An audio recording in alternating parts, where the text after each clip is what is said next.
How Bizarre is intended for mature, open-minded audiences only. If you are easily offended, we suggest you turn this wacky shit straight off. Before we get moving on, I do want to say that listening back to last week's episode, there was something that I dropped rather quickly and then moved on and didn't really give it the proper weight it deserved. So Sarah and I did break up. We broke up last year, late last year. It's been a few months. Did you drop that last episode? It was so quick that I wonder if anyone even really picks up on it. It was just a stupid joke, like when we were talking about maybe like what kind of prizes could we do. I did a little offhanded joke like a night with me, anything goes. And then I followed that up with I'm single now. That could have sounded like a joke, I suppose, as part of the joke.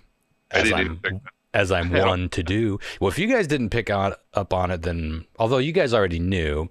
I assumed you guys like had a fight and they got back together.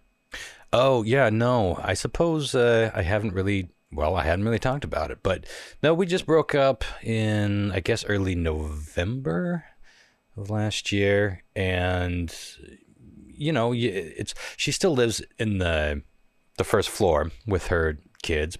So we still kind of live together, but we see each other all the time. And, you know, that can be a bit of a tricky scenario. But we decided to just spend time together and hang out and see how it goes. And we're still, you know, figuring all the ins and outs, as it were, of that sort of thing. And, you know, over the past couple of years, I've gotten to be super close with her kids. And, you know, it's been a family-ish type scenario, way more than I ever expected the Ronster to be involved with at this stage in the game.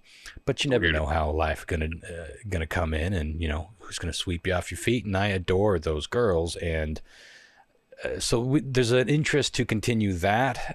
Sarah and I just did a live stream of our music together on Valentine's Day night, and so there are a lot of people that don't know that we even broke up.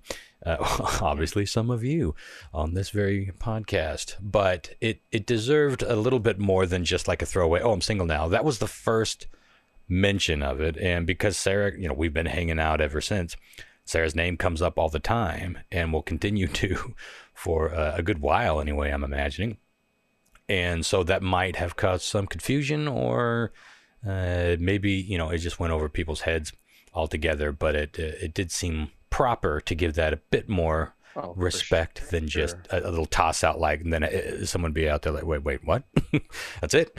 After 2 years? Well, it sounds like you guys are, I mean, being big time adults about it. I mean, on a personal note, I adore Sarah, and I hope you guys can remain friends and stuff, because we all have been through stuff like this, and it's always, you never really know what's going to happen, you know?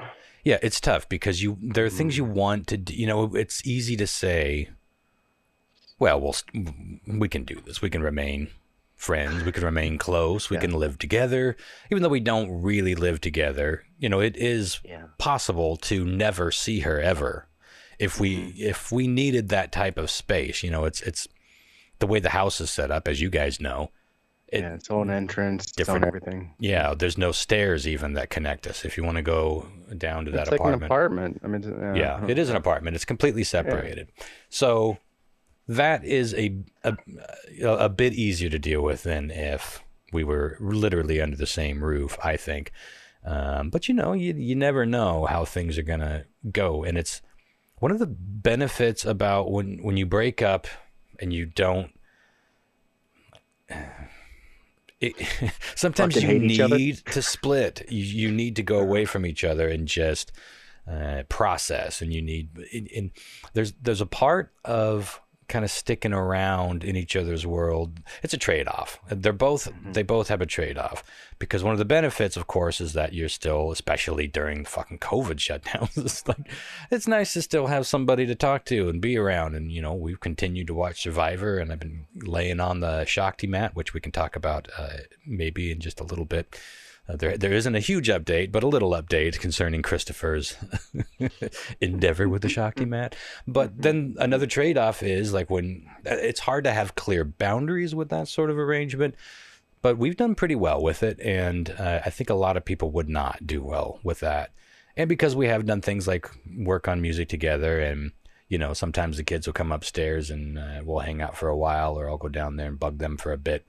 It's a good setup, and so hopefully that will continue for quite some time. And if and when it's time, we'll eventually, she'll want to move out and go start her own life somewhere else. That'll be tough for me. It'll be tough for me to see them all go. No matter where they go, I'm sure that we will all stay pretty close, because Sarah likes how close I've gotten to be with her kids as well, I have been, as scary as it sounds, I have been a little bit of a father figure to those girls. I don't think that's scary sounding in the least. That sometimes is the hardest part in a relationship when it ends, and when you're in a relationship with a woman that has kids, because it's like you like the kids more than you like her, but at the end of it all, and it's just like, fuck, this sucks. It's like a double breakup, because you got to break up with the kids too. Yeah, even when with the ebbs, and I certainly like them all, and I want to continue being in all of their lives. But yeah, to your point, it's like even through like the rough patches and trying to work things out, or arguments, and it becomes weird. The kids aren't part of that at all. Well, with the kids and stuff, like it'd be weird, like going to school things and stuff after the fact you guys been broke up, she's moved on. It's just a little. Yeah. Anyway, I felt compelled to give a proper explanation, considering that just sort of came up and went away, and didn't want to leave anybody feeling weird or like, wait, did I hear that right? Because I haven't really talked about it to anyone. We didn't want to do the whole Facebook announcement thing, because that's stressful. Yeah. It's anxiety inducing. Yes. Like, who wants to be bombarded? That's where we are. That's really the fucking world we live in. Really? It can do well, it's a big deal, because people bombard you with. My opinion, I think that people should never ever put any relationship statuses on Facebook or social media. That's just me. Like, never. Yeah. It's like getting your fucking girlfriend's name tattooed on your arm or something. Dude, I gotta be honest. Don't do it. When I was with Christina and we went public with going poly and everything, it was I regret that a lot. Yeah. I really do. And at the time, I thought it was a great idea. I was like, yeah, man, let's just, this is who we are. I regret it all the time. When Leah and I divorced, it felt like the right thing to do, to make like a little statement, and it was for us. But every other instance, it's been like this awkward thing. Now, apparently I think we did it because no one seems to know. Not a lot of people seem to know we broke up. There's a way to get in there. What you have to do, at least with Facebook, is you have to turn off showing your relationship status at all. Then once it's off, you can, you both have to, agree that, well, we're no longer in a relationship. Then, from what I gather, it didn't leave any kind of notice, because no one said anything. Where if we just would have went straight to the single thing, does it? Are you sure it doesn't give you doesn't it give you like a thing after you do it saying publish to newsfeed or something like that? Like, I haven't done it in a very long time. It would make sense that they've modified it. It didn't the last time I broke up with somebody, but we can't be the only people that felt weird about that aspect of it. We just left it alone for like 3 months before we're like, yeah, maybe we should go ahead and make that official, even if no one notices. Go ahead, Lyle. The funny thing about that is the toxic side of people on Facebook. They're the ones that want to get on there and make a big deal of it. It's like, fuck yeah, I'm single, ready to mingle, bitches. Just because like. Yo, some people absolutely do it as a flex. Yeah. As like, I'll show him. I'm going to let everyone know I'm single and ready to mingle. Yeah, exactly like you said. No, neither one of us. I mean, one, we got COVID. Two, it's still pretty new, a 2-year relationship, 2-year plus relationship. And we've only been broken up for a few months. So that ratio is still pretty fresh. And anyway, it just didn't seem right to make that as the how I left it last time. So that's about all I got to say about that. And what else? Let me pop up my stuff here. I do have a couple of news stories I wanted to bring, and then obviously you guys can do the same. And once we're through that, I want to talk about Christopher and Lyle's great adventure, bogus journey in Seattle. It's good news. There's a lot of good news. I didn't want anyone to get like anxiety, like we have some bad announcement. There are some challenges, but right now those challenges look at least doable. Where the last challenges were like, Jesus, what is this? What's even going to happen? So it's good news. It's exciting news, but some things to overcome, and we'll discuss that in a bit. But before we do that, I just saw, heading in before we hopped on here, this headline grabbed me. And so I'm going to read this quick little story that I saw on Coast to Coast AM. And this is a good example of what not to do if you are dissatisfied with how well your local county maintains your snowy roads in your neck of the woods. So with the roads outside this is a Ukrainian man, with the roads outside his home having not been cleared for days following a huge snowstorm, the man came up with an audacious plan to rectify the problem. Confess to a murder that he didn't commit, so that police would have to plow his street in order to arrest him. Are you shitting me? Seems to be a real story, folks. It was one of mine I was going to bring. Oh, sorry. The ill-conceived idea was reportedly put into action this past Saturday when the unnamed homeowner in the village of Grybova Rudinya, I'm sure I'm butchering that properly, called the emergency hotline, shared a rather grisly tale, and in the midst of a particularly vicious fight, he said, with his stepfather, his temper got the best of him, and he proceeded to stab the old man in the chest multiple times. And the victim, the homeowner, lamented, was now unresponsive on the floor and seemingly dead. Deeply repentant for what he had done, the man asked the operator to dispatch the police so that they could come and arrest him, as well as remove his stepfather's remains. However, he helpfully cautioned them, the road outside his home has yet to be cleared following the recent snowstorm. Therefore, the cops would need to be accompanied by a snowplow in order to ultimately take him into custody. But alas, it would seem that karma quickly got the best of the man, as the brief window of time between when he placed that call and the cops that have arrived, an actual snowplow just happened to come by, making its way down the street and freed him from his snowbound predicament.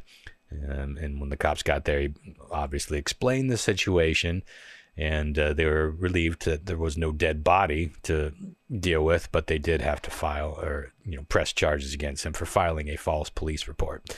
So, yeah, I get the frustration, folks. There are many, many streets that people live on, and they never get plowed. I live on a very, very busy street. It almost never needs plowed just because of how busy it is. It's just there are always cars on it. So it can get a little icy, but it's never really a shit ton of snow. But if you're on one of those gnarly little corners or hills or cul-de-sacs, certain neighborhoods, you're out there shoveling and then only to get on the road, and sometimes you're snowed in. So it could be frustrating. But yeah, don't call in a fake murder report, folks. That should be an obvious one. Please think twice about misleading public servants. And yet, this was a true story that actually happened. What about Texas is crazy right now. It's under a whole shitload of snow, and I think I'm not entirely sure. You can't really quote me on it, but I think the state of Texas only has 30 fucking plow trucks. Well, it wouldn't surprise me. I mean, it's look how huge Texas. It's typically pretty warm. I think they get snow once every 10 years. It's kind of a fluke thing. Sure. Right now, the biggest problem is power, right? Because they don't have any power sharing with other states. Something I don't know. I can't remember. I just read that it was weirdly set up that way. Isolated, yeah. So the majority of their power is on their own grid, and there's only a few cities that have their own like the national grid. So if their shit goes down, they're fucked. And you know what the worstest thing is? All about it is the fact that all their water lines are exploding because they're not insulated properly. Yeah, never had this cold and no heat. That's terrible. And I can maybe count on one hand how many times I've been without power for any noteworthy amount of time in the cold months. We've had power outages, but we usually get it during like a thunderstorm or a big windstorm where it knocks out some cables. But those tend to not come during the winter months. They can, for sure, of course.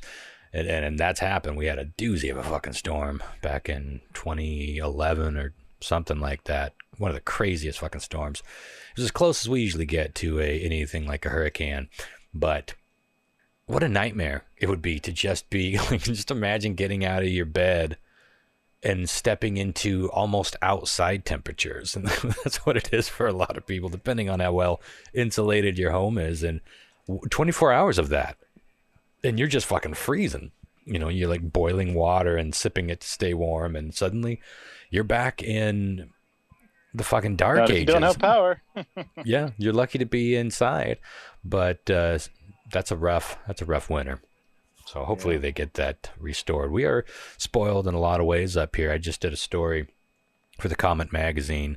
I haven't posted it online yet because now that we're back in print, I like to let the magazine sit out there for a good couple weeks before I start uploading all the good shit. But this is a story that I've been working on for months. Interviewing Greg Vandy from KEXP. He wrote, I must have talked about this whole event on the old podcast, but he wrote a book called 26 Songs in 30 Days. And it's the story of Woody Guthrie's time up here writing songs for the Bonneville Power Administration, championing this new idea of the Grand Coulee Dam. There was no power anywhere around here. So that was going to change the entire state. And that power, of course, would go all over the place, not just, I think it even goes outside of Washington, if I'm right, but I could be wrong about that. But anyway, it was fascinating to read his book. It was fascinating to interview Greg. I was originally going to interview him for this podcast, but after I interviewed him for the article, we got to talking, and he's like, you know, he liked my questions. He liked how he thought that it would be a good thing for us to work together. And I talked about doing like an audiobook, like had he ever thought about doing that for his book? And he's like, yeah, it's just working with some of the Woody Guthrie, the people that own the Woody Guthrie lyrics. You know, you have to pay for them, even just to print them. If no music whatsoever, just to print them in his book, he had to pay quite a bit. And working with that organization, which I believe was the TRO organization, and who owns all the Woody Guthrie stuff. Anyway, we got to talking, and we decided that instead of doing that, we're actually going to do our own like one-off podcast where it'll be like maybe a 6-part series, because there is so much to this story. And if we can get any of the music involved with it at all, it will be a big deal. And, you know, Greg's got a great and popular show on KEXP called The Roadhouse. So I'll be posting that online. Probably by the time this comes up, that story will be on thecometmagazine.com. Highly recommend you check it out. And it really, really drives home how this one thing changed life for so many people. And this magical thing that we take for granted when you just go to flip a switch. And we've all experienced when that light doesn't come on, and we're like, what the fuck? What do you mean you're burned out? And then you have to deal with darkness for a little bit, but we don't even think about it. Well, what's really crazy is a lot of people don't even realize, but our dams up here provide power, you know, to run that goes down to California. Yeah. When we have Alcoa from Wenatchee, it's not that far. It's only like maybe 10 miles outside of the city, maybe less than that, probably like 5.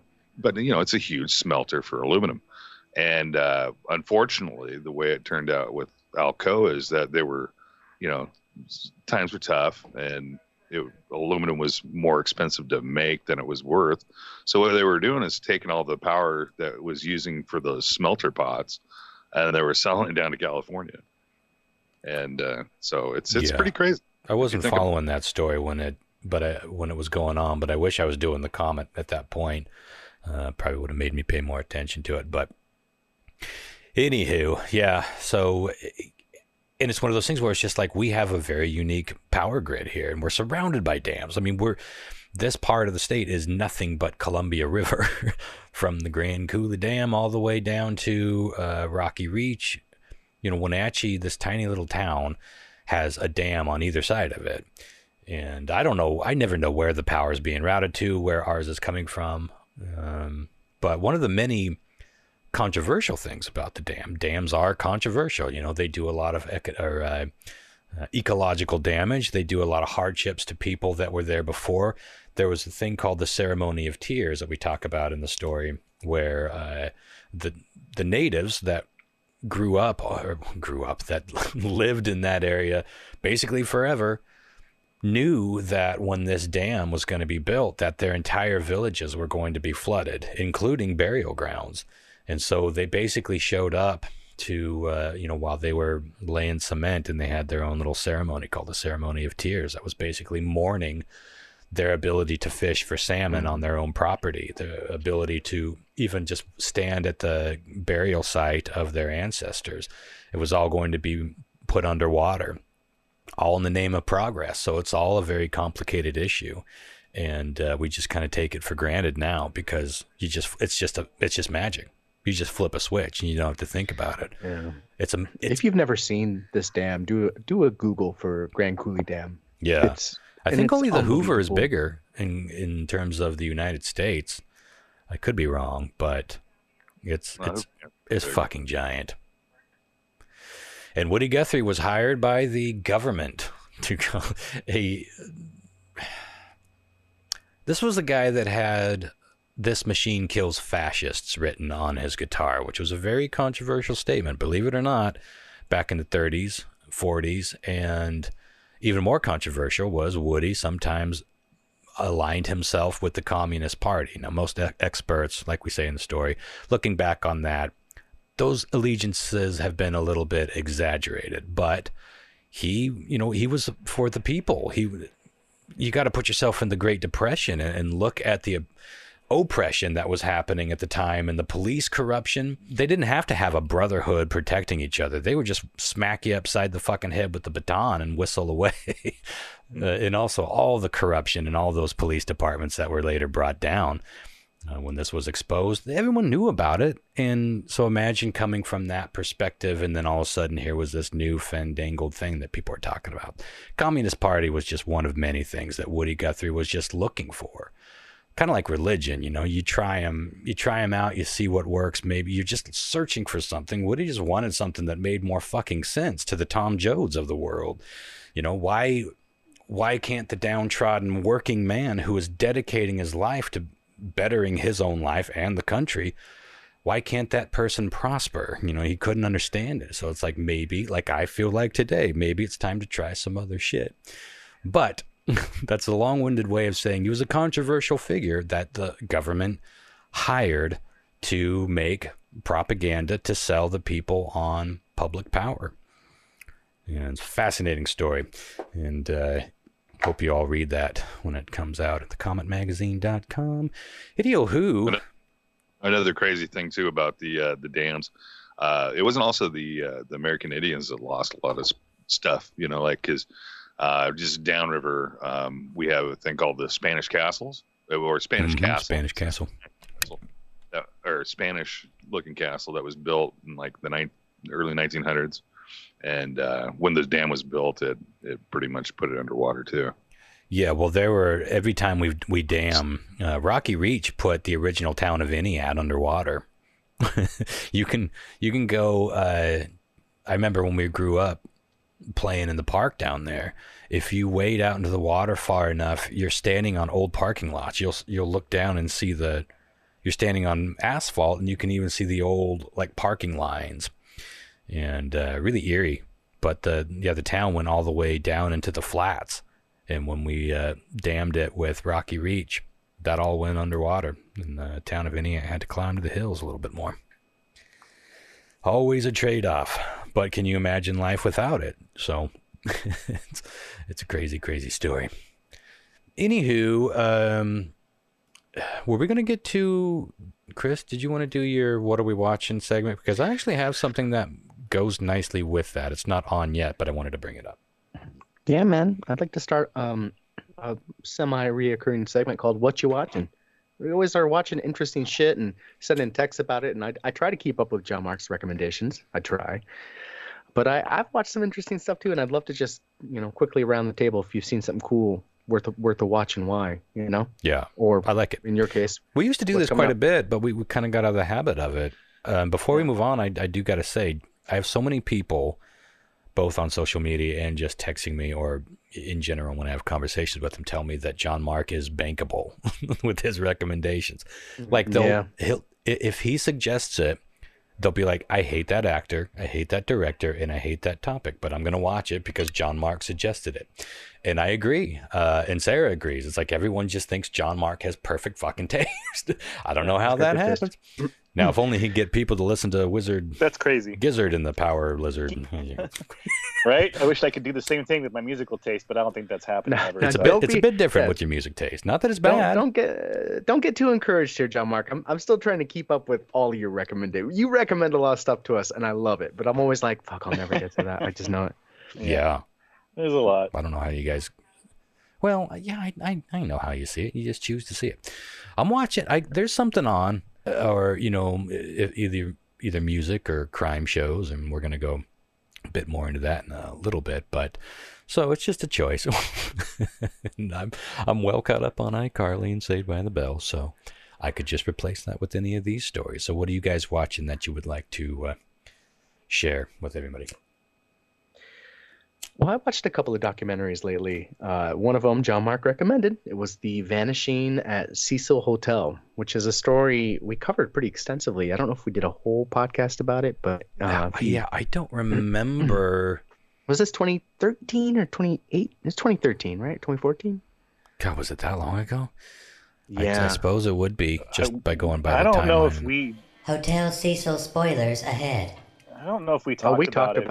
We talked about it, but I don't remember covering how it concluded. But I don't remember if we talked about it, like when it happened, or it was a couple of years later when it became like an internet mystery kind of deal. Oh, maybe that's what it was, because that's when I saw the story, perhaps. But I think we were aware of it when. I think you guys are all wrong. I think you guys are thinking about the time we did the story about the Dahlia, and that was a whole different story, because we went in depth with the Dahlia. We talked about we definitely talked about Eliza Lamb too. Yeah, for sure. I just can't remember if that was after she was found in the tank, or if the elevator footage came out. Is there a way to search when that episode came out? Was it in the subject, or it wouldn't have been in. Well, if I search corpse water, definitely corpse water. I'll search while you're talking about it. We definitely did. Yeah, so corpse water play for Allison James back. That's a band John Mark would recommend. Corpse water. The gist of the story was a 23-year-old Canadian woman was in LA by herself visiting. She wanted to take a solo trip. She was really excited about it. She lived on the internet, so she had a really prolific Tumblr, I think, was her medium of choice. So she has all these entries, like chronicling her day to day. So. She goes to this hotel, the Hotel Cecil, and god damn, man, half of the documentary is about how fucked up this hotel is. Yeah, I don't remember talking about any of that. Oh my god, it's wild. So it's basically designed to house people at a super low rate in these shitty rooms, and they've been doing it. It was next to the Skid Row, the famous Skid Row. Yes, yeah, the Skid Row. Yeah, where we named all the other Skid Rows. There are individuals that were living there until just recently that were paying like less than $400 a month to live in downtown LA. So, man, but they say that the upper levels were like lawless. Like people were fucking getting murdered and raped and all sorts of crazy shit up there all the time. But anyways, I recommend watching this documentary. She vanishes. There's a 19 or 20 day search for her, and then fucking people at the hotel start going, this water tastes weird. Mm-hmm. Our fucking water pressure is funky. So they send a maintenance guy up to the tanks, and they find her in there floating in the tank, naked too, and they kind of cover what happened there. What I like about this documentary is it kind of wraps up and comes down hard on internet sleuthing because like John Mark brought that up last week or the week before. Yeah, it's like, because you don't fucking know what the cops know, and then they start conspiracy theories like people's lives. Well, notice that the time code is fucking stamped, it's blurred, or why is that happening? And then maybe they don't want the fucking public to know exactly when she was in the elevator in case they want to question somebody as a suspect. Like there are things that just get blown out of proportion, and like you said, they do ruin people's lives. It's scary. It is. Ron, did you watch them? Yeah. So out of all of us, what do you think about the foot?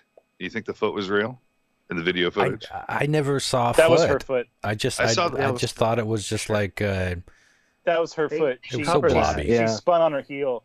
She spun on her heel and twisted and then walked down it. That was totally her foot. But it was round. It was like the point, like a front of a boot. Watch it again. It was her foot. Watch that documentary. I looked at that. I know what Lyle's saying. It doesn't look like her shoe. Like it's darker and it's shaped different, but it's also really pretty bad quality video. Yeah, like we're not talking about high resolution. What they're talking about here. Yeah, in case you haven't seen this or aren't current, the big meat of this is there was elevator footage released of her, and it's like 3 minutes or 2 minutes or something, and she's acting super fucking weird. Like you think immediately drugs when you see it, right? I mean, she's like in the elevator, she gets up against a corner, she comes out, she looks both ways like somebody might be out there, she hides by the button, she hits all the buttons like she doesn't know where she's going, she's swatting in the air at one point. I mean, she steps out of the elevator, and what they're talking about is there's a moment where you see what looks like somebody's shoe, perhaps, like there's somebody out there with her, but it's like John Mark says, in the documentary, they show it pretty clearly, and it does look like her foot, like she spun or something weird. She's looking all over the place. So the theory that there's somebody out there that she's watching for, looking at, didn't resonate with me no matter what, because she's just looking all over the place. Even at the elevator, she's looking at the buttons like they're about to jump out at her. It's a strange video. Now, see, my mind's eye wants to remember it. Like we talked about that girl missing, and I feel like that video went up, and we were talking about the video before the body got discovered. I think you might be right. I found it immediately. So it was 2013, and I knew I'd find it because I would have tagged it with Corpse War. Not only did I tag it, here's the description of the show. It's episode 97. That's how young we were when this happened. That's crazy to me. Dang, it seems like yesterday, dude. I know. And I said, next time we take a week off, you should just replay that. I still want to replay our old shows with live commentary. Just see what kind of train wreck it will be. It'd be weird listening, but we can figure it out. Sure. So it says, Christopher hosts a hilarious and educational round of wacky news quiz. Racky. We have done that too. Plus, spider rain from the sky. I remember that. Russian meteors fall from the heavens. Batman flies over Area 51. And we find robot toys on Mars. Pour yourself a cool glass of corpse water and prepare to get wacky, son. And nothing but the highest brow class and taste. Mm-hmm. So there you have it. February 24th, 2013. We were talking about it on the show, at least to some degree. Yeah, I think she was found. I think that must have been right after she was found. Then I think because it was. That's probably what brought it to our attention that they had found her, and so that story kind of popped up again or whatever, right? So yeah. So documentary is pretty good. I wouldn't call it great, but it's fucking fascinating when you watch it. And again, for me, I don't know about John Mark, but that history of the Cecil Hotel floored me. Well, that's the thing. Like when I walk away, like when I think back on it, I think of all those eerie shots, that like the drone shots of just that hotel at night with the LA sky in the background. It's just like there's something super fucking eerie about that whole place, even before you know what went on. And crazy story. They had some poor fucking couple from the UK, young couple, like maybe mid-20s, that saved up to come out to LA. And they were staying in the hotel, and they were shocked at how shitty the hotel was, but they're like trying to make the best of it. And all of a sudden they're like, why isn't the water working? And I've been brushing my teeth with this water and it tastes funny. And he's like, why is it all weird colored and tastes weird? LA sure is strange. It made me sick when we talked about it back on the show, but listening to them describe it and then they kept showing the producer of the film, they did a really good job of showing like gross water coming out of a tap. So you in slow did watch motion. it then? Yeah. I didn't know. Okay. I'm pretty up on true crime stuff that pops up because that's just my main obsession, at least these days. But spoilers. That's the one I watched too. That was going to be for the segment of the show. Is this? There you go. You've got so we've all fucking seen it. 4 recommendations. No, it was awesome. totally. Well, You know what was? we're just crazy? talking about it for our fans to listen to us, our discussion right now. So Yeah. Sure. Go back and put Uh, spoiler in front of this. Because even Well, I was telling Sarah about it. She was like, what? I never heard of any of it. Yeah. So there are a lot of Yeah. people out there that didn't know that she was found in that. I can't remember if they even give that away like in the beginning or if that unfolds naturally because It was in the later episodes. I powered through it. So I don't want to Watched spoil that for anyone who that legitimately doesn't know. Yeah. What Sure. Chris was talking about though is pretty crazy. Was the fact that the in the history of the hotel, about the time she stayed there, it was split up. So it That was was like crazy. One half was like supposed to be a luxury, a hotel you go to. You get your Well, A trendy one. Yeah, trendy. kind of like Easy, affordable for young A safe- travelers. a safe. Stay on Main. Yeah, The they stay call on it Main. stay on right? Main. That was a trendy hostel situation for Yes. And the backside of it was basically where all these people have been squatting for years. Yeah. Yep. And the drugs and everything now.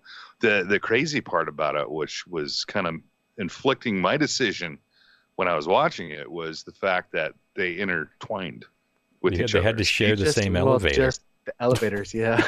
Yeah. Like So you could be out all spills- night on the town and come back and there's just some fucking crack whore sucking dick or taking a shit Yeah. on the floor. Yeah, it's or the it's just Night a- Stalker. such a unique story. Can we just spoil who stayed there too?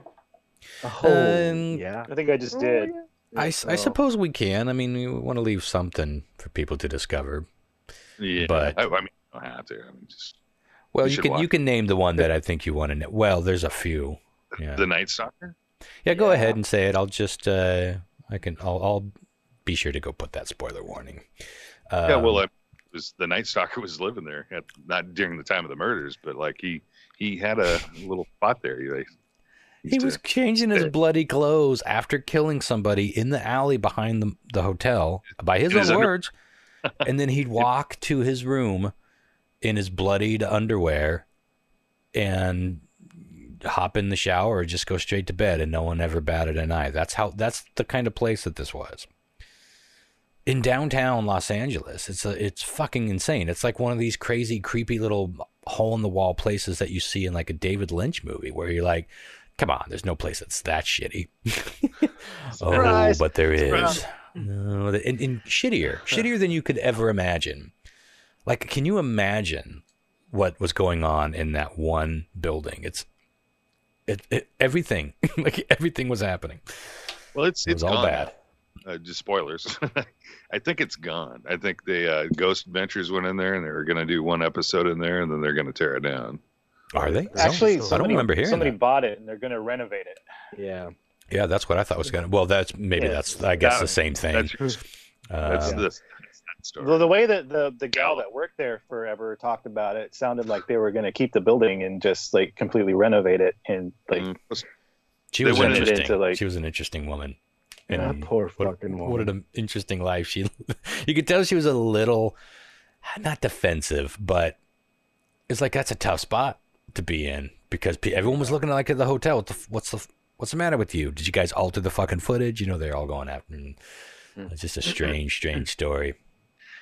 I wanted to talk about one more thing I watched, and I'll make it brief because I know a lot of people may not be into this, but I got talked into watching that Britney Spears documentary that just came out, Framing Britney, I believe it's called. It's on Hulu. How was right that? now. I've never bought a Britney Spears album. I'm familiar with her. I've followed the drama through her life, just like anyone else that isn't living under a rock. But I will be honest, my mind just completely changed about her. And I understand that these are works of edits, and you're seeing one side specifically, but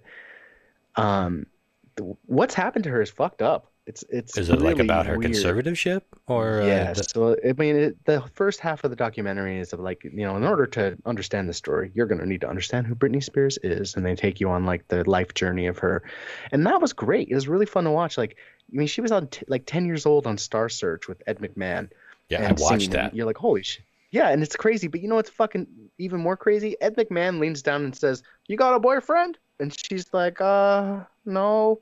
And Oh, He's like, what about me? And she goes, it's just like weird. Like you wouldn't stuff you wouldn't see in today. You know what I mean? The way they do Yeah. interviews with her as they show on like people like asking her if she's still a virgin. Was cute. Yeah, Yeah, I and, think like, it probably did come things from like a cutesy, genuine sure. place. Well, But you know, yeah, later we're changing. so they show her like life, and then they show, you know, what happens with Justin Timberlake when they got together, and they cover some of the breakup there, and then, you know, K-Fed and when she has the kids, and then the Head infamous shaving. meltdown. Yeah. And I remember seeing all that and going, God, what a fucking crazy person. Ha ha ha ha. That's because you just seen like the TMZ paparazzi of her grabbing an umbrella with a shaved head and coming after a guy. Right. But, you know, that was the day she was trying to get to see her kids, and her husband or ex-husband wasn't responding to her calls or texts, so she's in a panic. You know, she has a friend driver out there. Fucking paparazzi happens to show up. She's already like in a state of duress, you know? Yeah. So there's just a lot going on. And when you see like a different side of it, it really makes you feel bad. Of course. For Well, going, think what about a crazy fucking person. think about one of the lowest points of your life in terms of your behavior. We all have times where we were like just wigging out, or either acting the goat, or like just straight up being an asshole, like being a piece of shit in any scenario. And now imagine every ounce of that was captured by cameras and then immediately sold to the highest bidder, and then all anyone talked about for 2 months. That in and of itself would damage the most sane of individuals. You put in the child actor thing, you know, Amanda Bynes, who I brought up on last week's episode. She is in a conservatorship with her parents, and there's all sorts of fucking drama with that. Her parents took over her Twitter account. So there's so many things I wanted to bring to last week's episode, but I didn't because it's 100% unprovable. But I'm sure a lot of people got online and did their own research, and they're coming across all these other side stories. But one of them is all about Amanda Bynes, and it was a similar thing, you know, where it's just like, there could be mental issues happening there, but also, and those need to be addressed, but also just the pressure and the incorrect nature, like the unnatural thing of being a child star. Like, I don't think anybody's ever really prepared for fame, but you're not even, you know, like with Britney and with Amanda, they probably weren't even in puberty yet, or in the midst of all that chaos. That's a chaotic and crazy time, just when you're just a doofus in middle school. Now imagine being like center stage in the world's biggest arenas. And it's like, yeah, that doesn't surprise me that you're seeing a different side of it. And I gotta say, I'm not a Britney Spears fan, but there are a handful of her songs that I find catchy as shit. But more surprisingly and more impressive to me is the fact that she came back from all of that. Like, she's had successful tours and albums post that I didn't predict. I did not predict her coming back. Maybe bigger than ever. Like, I mean, like, they show that too, like how she like blows right past that controversy and reinvents, and, you know, gets the fucking, what did they get, the thing in Vegas, the residency, right, where she's bringing home like $800,000 into her bank account a week from doing 3 shows. Well, I'm curious to check that out. What where's that at? That documentary? You can watch that on Hulu, and I do think it's worth a watch. God, I forget about Hulu. It changed my perspective on some things for sure, and I love when that happens. Like, it's happened hundreds of times on this podcast. Well, that's what a good documentary does, and a good documentary makes you at least interested for 90 minutes, 2 hours. It makes you interested and fascinated in a topic that you normally could give 2 shits about.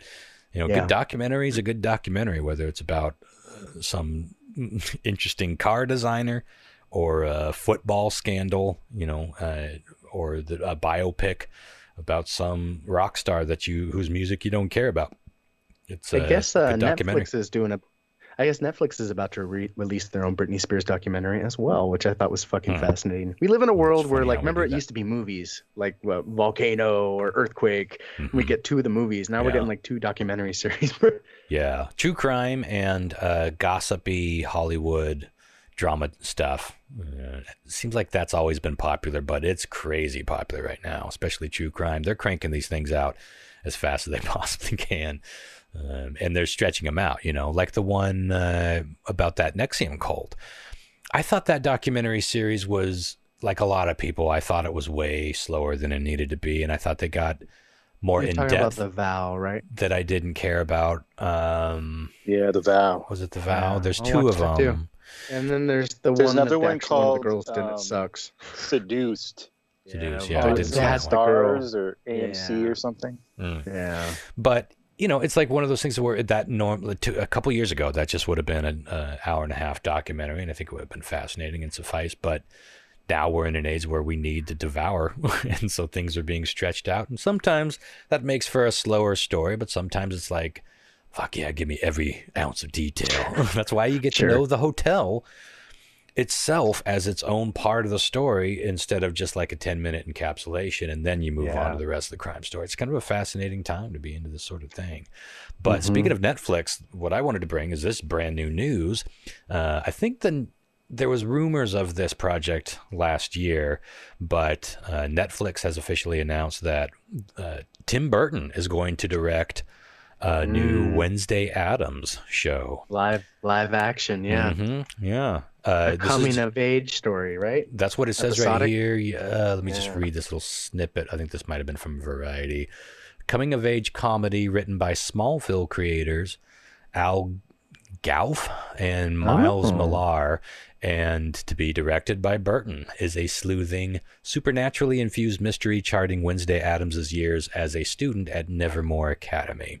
That's where she attempts to master her emerging psychic ability, thwart a monstrous killing spree that has terrorized the local town, and solve the supernatural mystery that embroiled her parents 25 years ago, all while navigating her new and very tangled relationship. So I think a lot of people are making like comparisons to the new Sabrina, where it's kind of like teenage angst meets the supernatural, and maybe handled with a bit more of a, what's the word?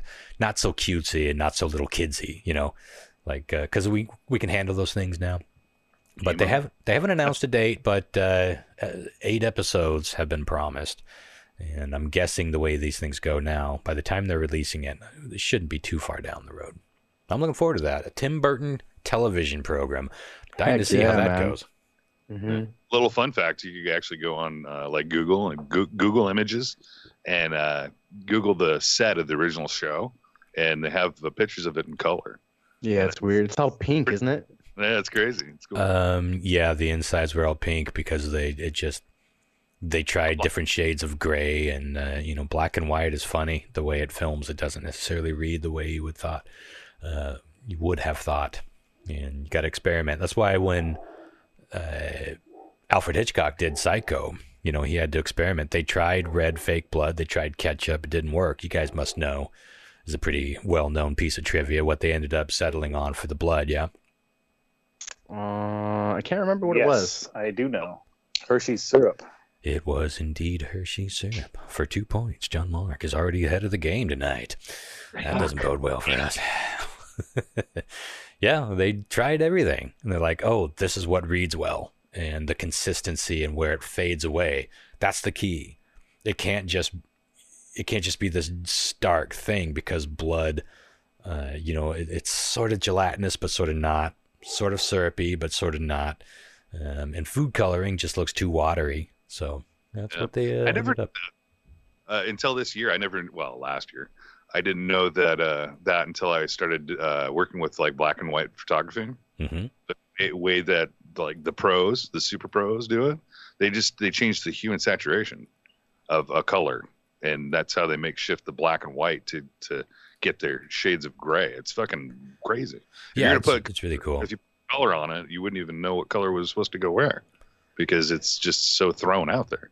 It's crazy. Back in the day of early special effects, like some of the Universal horror films, I must be thinking of The Wolfman, but there is one of these transitions, the earlier ones that I remember hearing about, where they could not figure out how to do the makeup dissolves in a satisfying way in the earlier days. So what they did was they put different makeup paints on the actor that were already there.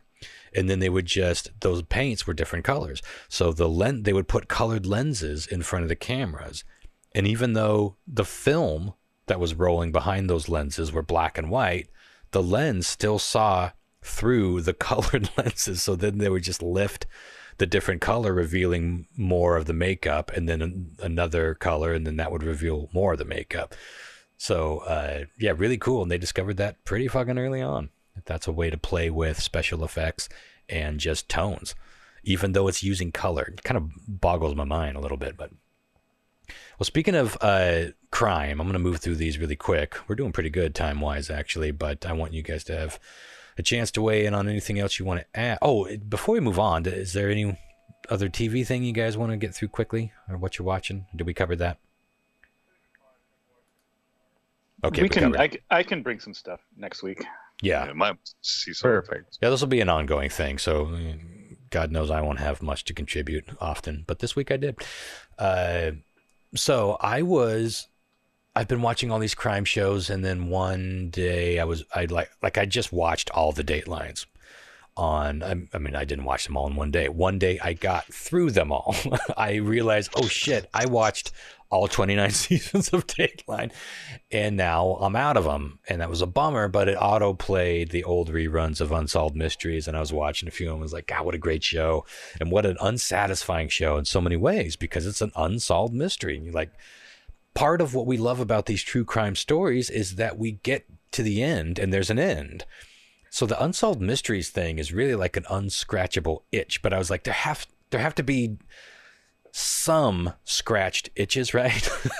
So I wanted to know how many unsolved mysteries from the show ended up getting solved. And I was shocked by the results. So according to the Unsolved Mysteries website, of the more than 1,300 mysteries profiled in the last several decades, well, they did 230 episodes of the first run. They started and stopped and had reboots and different hosts, so it went on for a while. 230 episodes, 1,300 mysteries. Half of the cases featuring wanted fugitives have been solved. And more than 100 families have been reunited with lost loved ones, and 7 individuals who were wrongly convicted of crimes have been exonerated and released.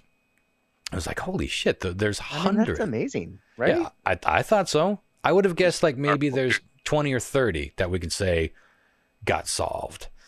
I'd love to know how many were solved directly from the show, too, like people seeing it and having tips, or, you know. Well, that's where I'm going, because most of those didn't have anything to do with the show. They just got solved. You know, DNA came into play. I think we often forget how brand new DNA is. If you go back and watch forensic files from like 92, 93, they'll be like the brand new mitochondrial DNA. You know, this was new shit. It was brand new shit. And that was exonerating a lot of people and solving a lot of crimes. But it seems to be like there is at least 20 to 30 of them that can directly be tied to the show. And I thought I'd read a couple of ones that I found interesting. This one was episode air date May 1991. So in 1989, Patricia Stallings was wrongfully accused of murdering her infant son Ryan with antifreeze, which is, I was watching enough of these crime shows, man, especially forensic files. So many people kill their spouses with antifreeze, especially putting it into a bottle of Gatorade. Is it just tastes sweet and they don't know? It tastes sweet. Yeah, I think they've changed the formula because of that. Also because kids were getting into it, and it tastes like candy, but it fucks you up. It shuts your kidneys down, and you basically just you die a horrible death. Pets were licking it on your driveway if your car was leaking it. So I'm pretty sure they've changed that formula and just added something to make it taste bitter. But so she was accused of murdering her son with antifreeze when lab results showed that he had a high level of ethylene glycol in his blood. While in prison, Stallings gave birth to her son David, who was put in foster care while she awaited trial. David was diagnosed with MMA, a rare genetic disorder that can mimic antifreeze poisoning. Stallings' lawyer believed Ryan may have had the same condition but didn't have any evidence. Thus, the judge forbade him from presenting this theory to the jury in 1991. So Stallings was convicted of first-degree murder and assault. But after watching the Unsolved Mysteries episode, biochemistry professor William S. Sly decided to do some additional tests on Ryan's blood and confirmed that he had died from MMA, not poisoning. So in the summer of 1991, fortunately, this didn't go for very long. Stallings was released solely because the right person saw that episode of the show, and all the charges dismissed, and her son was released out of foster care. Another one, February 12th, 1992, Eleanor Platt Wozniak and John Elias had a baby out of wedlock. And when they planned on getting married, Wozniak's father forced her to put her daughter, Rose Marie, up for adoption in 1954 because Elias was black. Now, Wozniak and Elias eventually reconnected later in life, and they went on Unsolved Mysteries hoping that they could get a lead as to where their daughter was. And that was what was cool about this show. It wasn't all who murdered this person and where is that person, or it fixed sometimes it got people out of prison who were innocent, but also it reunited people who, kids were abducted or they ran away or things like this. So Rose Marie was now Sally Lou Briggs Riley, aged 37, and Riley's friend had seen the broadcast and shared it with her because he knew Riley was adopted and the names on the program sounded familiar. So Riley's adoptive mother had shared her birth name and her biological mother's name. So Riley reached out to Wozniak and Elias and learned that she was really their daughter. So the family was reunited all those fucking years later. She was a middle-aged woman at that point. Another one, this dated February 24th of 93. A man named Gabby moved away. He gave his friend Newell Sessions some of his possessions and other rhymes, including a trunk with a lock. 6 years down the line, Sessions opened the trunk and found a skeleton inside. And Gabby apparently claimed that he bought the trunk from a garage sale and had never opened it. As if the skeleton wasn't creepy enough, it also had a bullet lodged in the skull.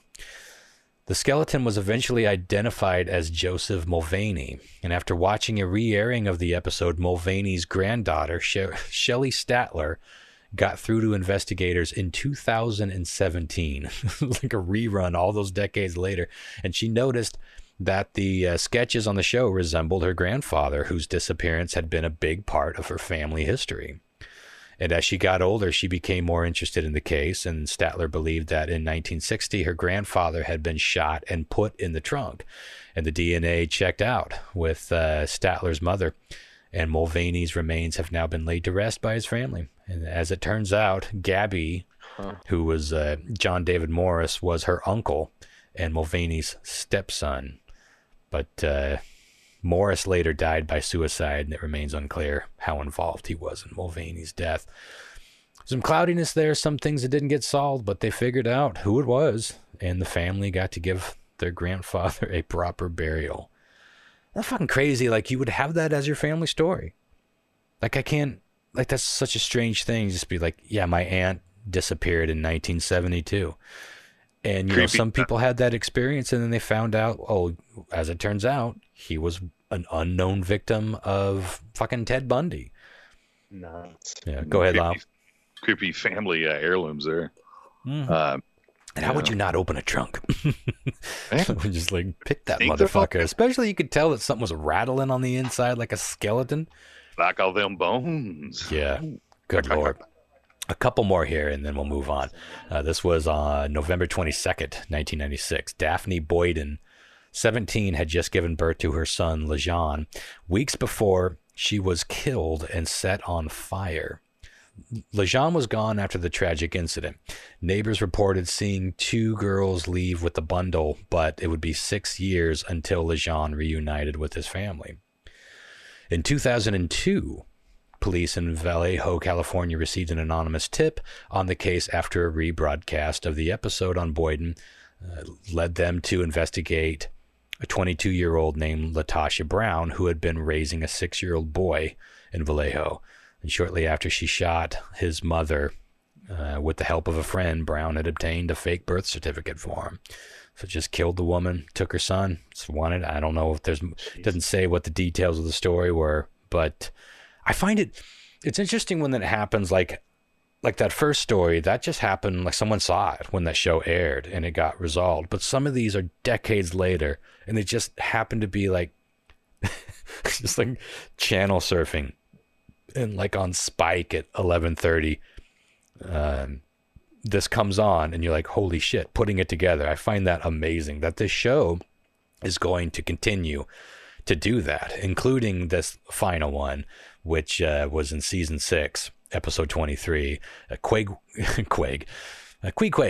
Craig Williamson went missing while on a business trip to Colorado Springs, but his wife claimed that she knew he had to be alive, never accepted that he died, was killed, or just fell into a pond or whatever the fucking theories were, but she was convinced that he was probably suffering from something like amnesia.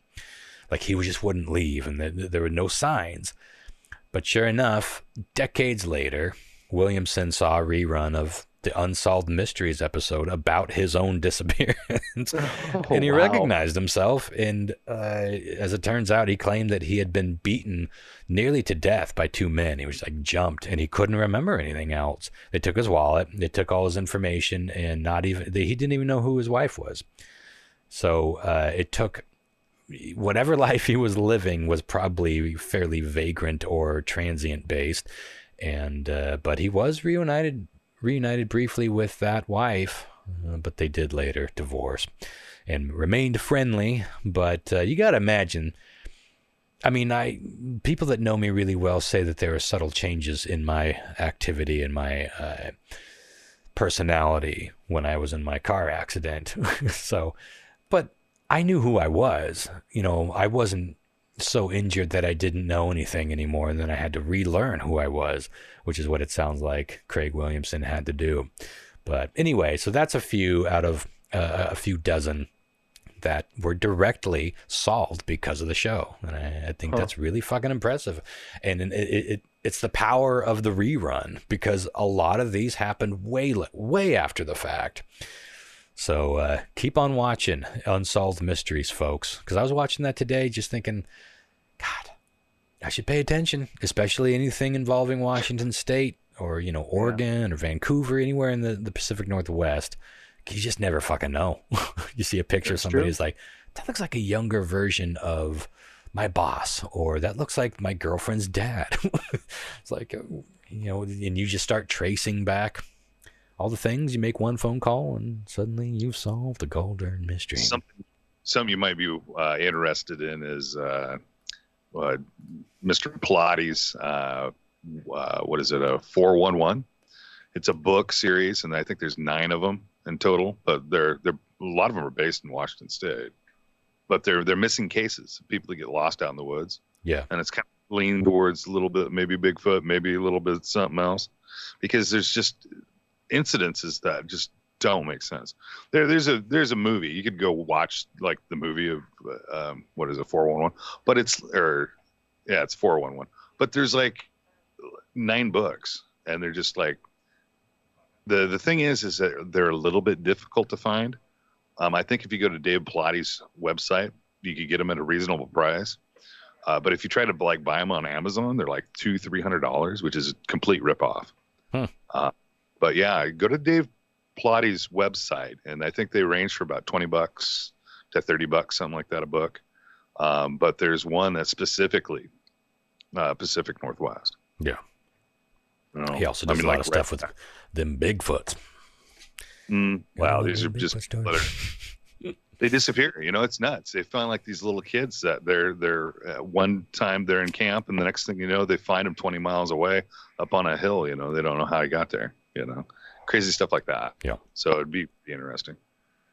Well, does anyone have anything else they want to throw out before we get on to talking about Chris and Lyle's bogus Seattle journey? I do.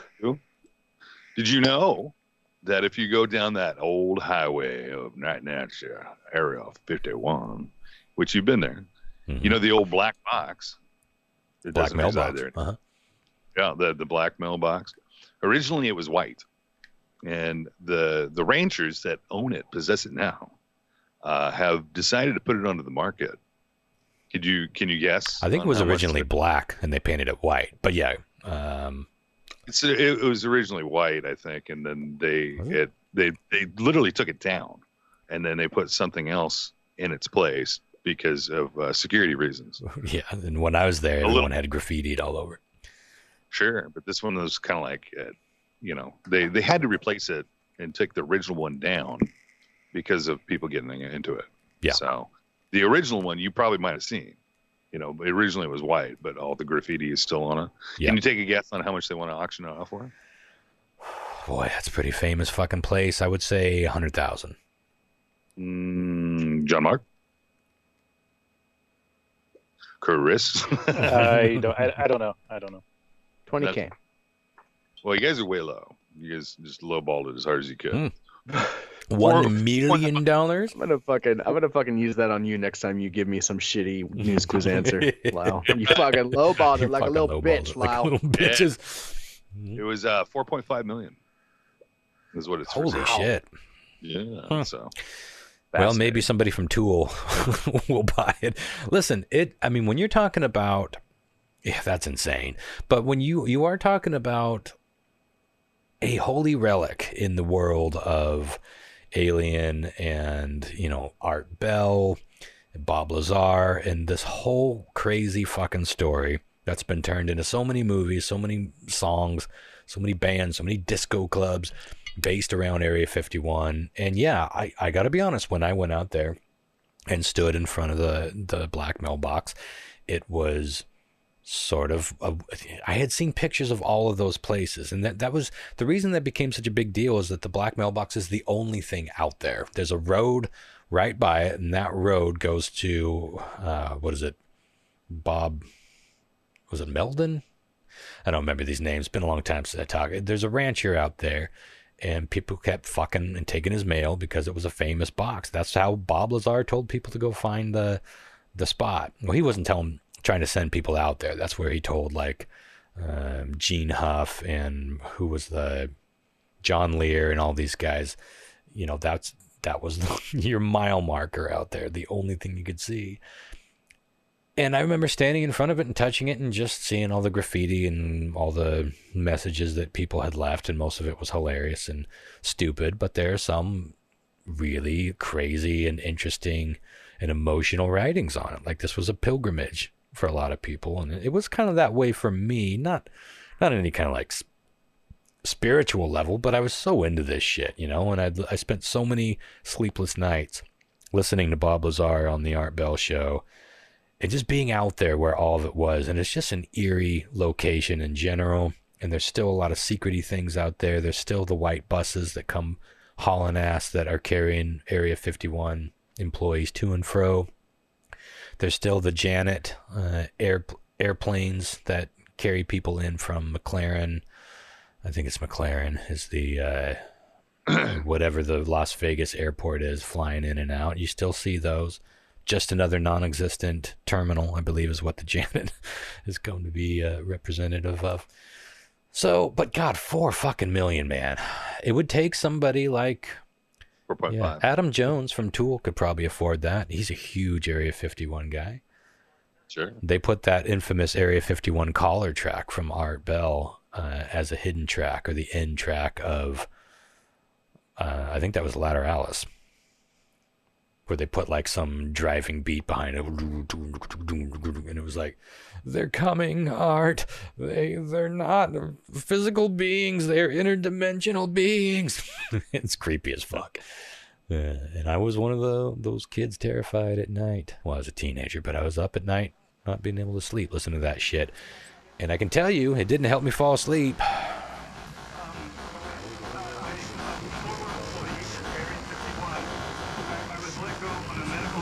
I had a conversation with my aunt that maybe I should get her on the show, but she was down in California about that time, and she was describing about planes that would come in and out of there, and some footage that she's seen of, let's say, we can't talk about it without her permission.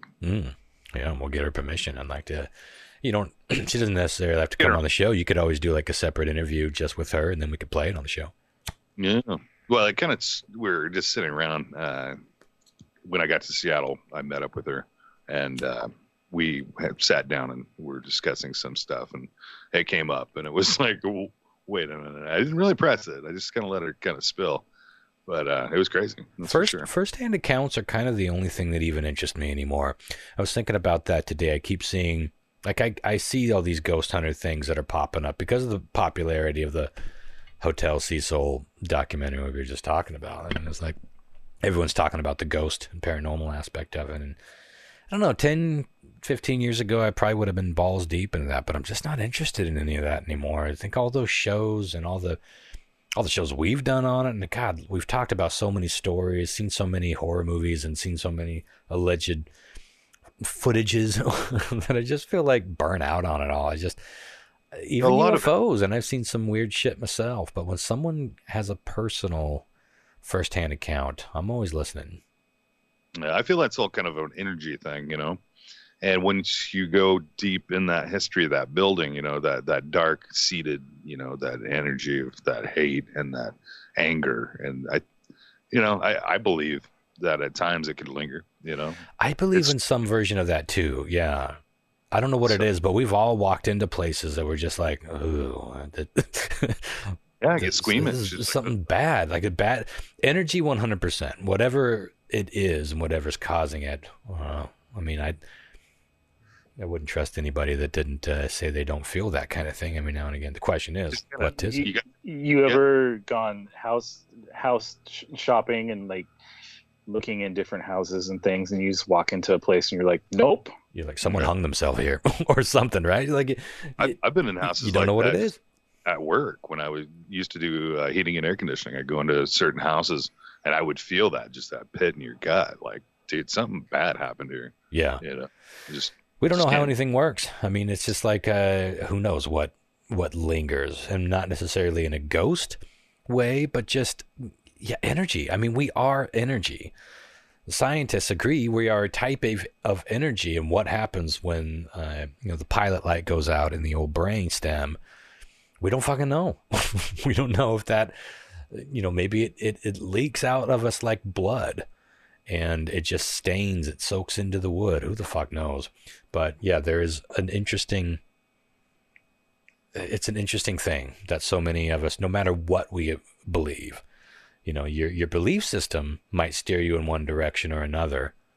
But we all agree that there's just some energies that you feel, Yeah, because you wouldn't be able to recognize it without seeing the positives of it. Because once you step into a place that makes you happy, you feel it. You know what I mean? So there's always places are instantly warm and cozy and inviting. Yeah, for sure. I had one story to bring about. I feel bad for this guy. He was a 61-year-old father, and he was drinking tea. And for some reason, how you've heard of people like drinking something and getting the hiccups, and then never getting rid of the hiccups. I hate stories like this. Constant for the rest of their lives, until they go mad by all the hiccups. Yeah. This man had developed, instead of that, a belch. So he had a minute little burp every time, like every few seconds he'd burp. I think I'd prefer that over hiccups, but not by much. And it's been ongoing. He hasn't been able to cure it.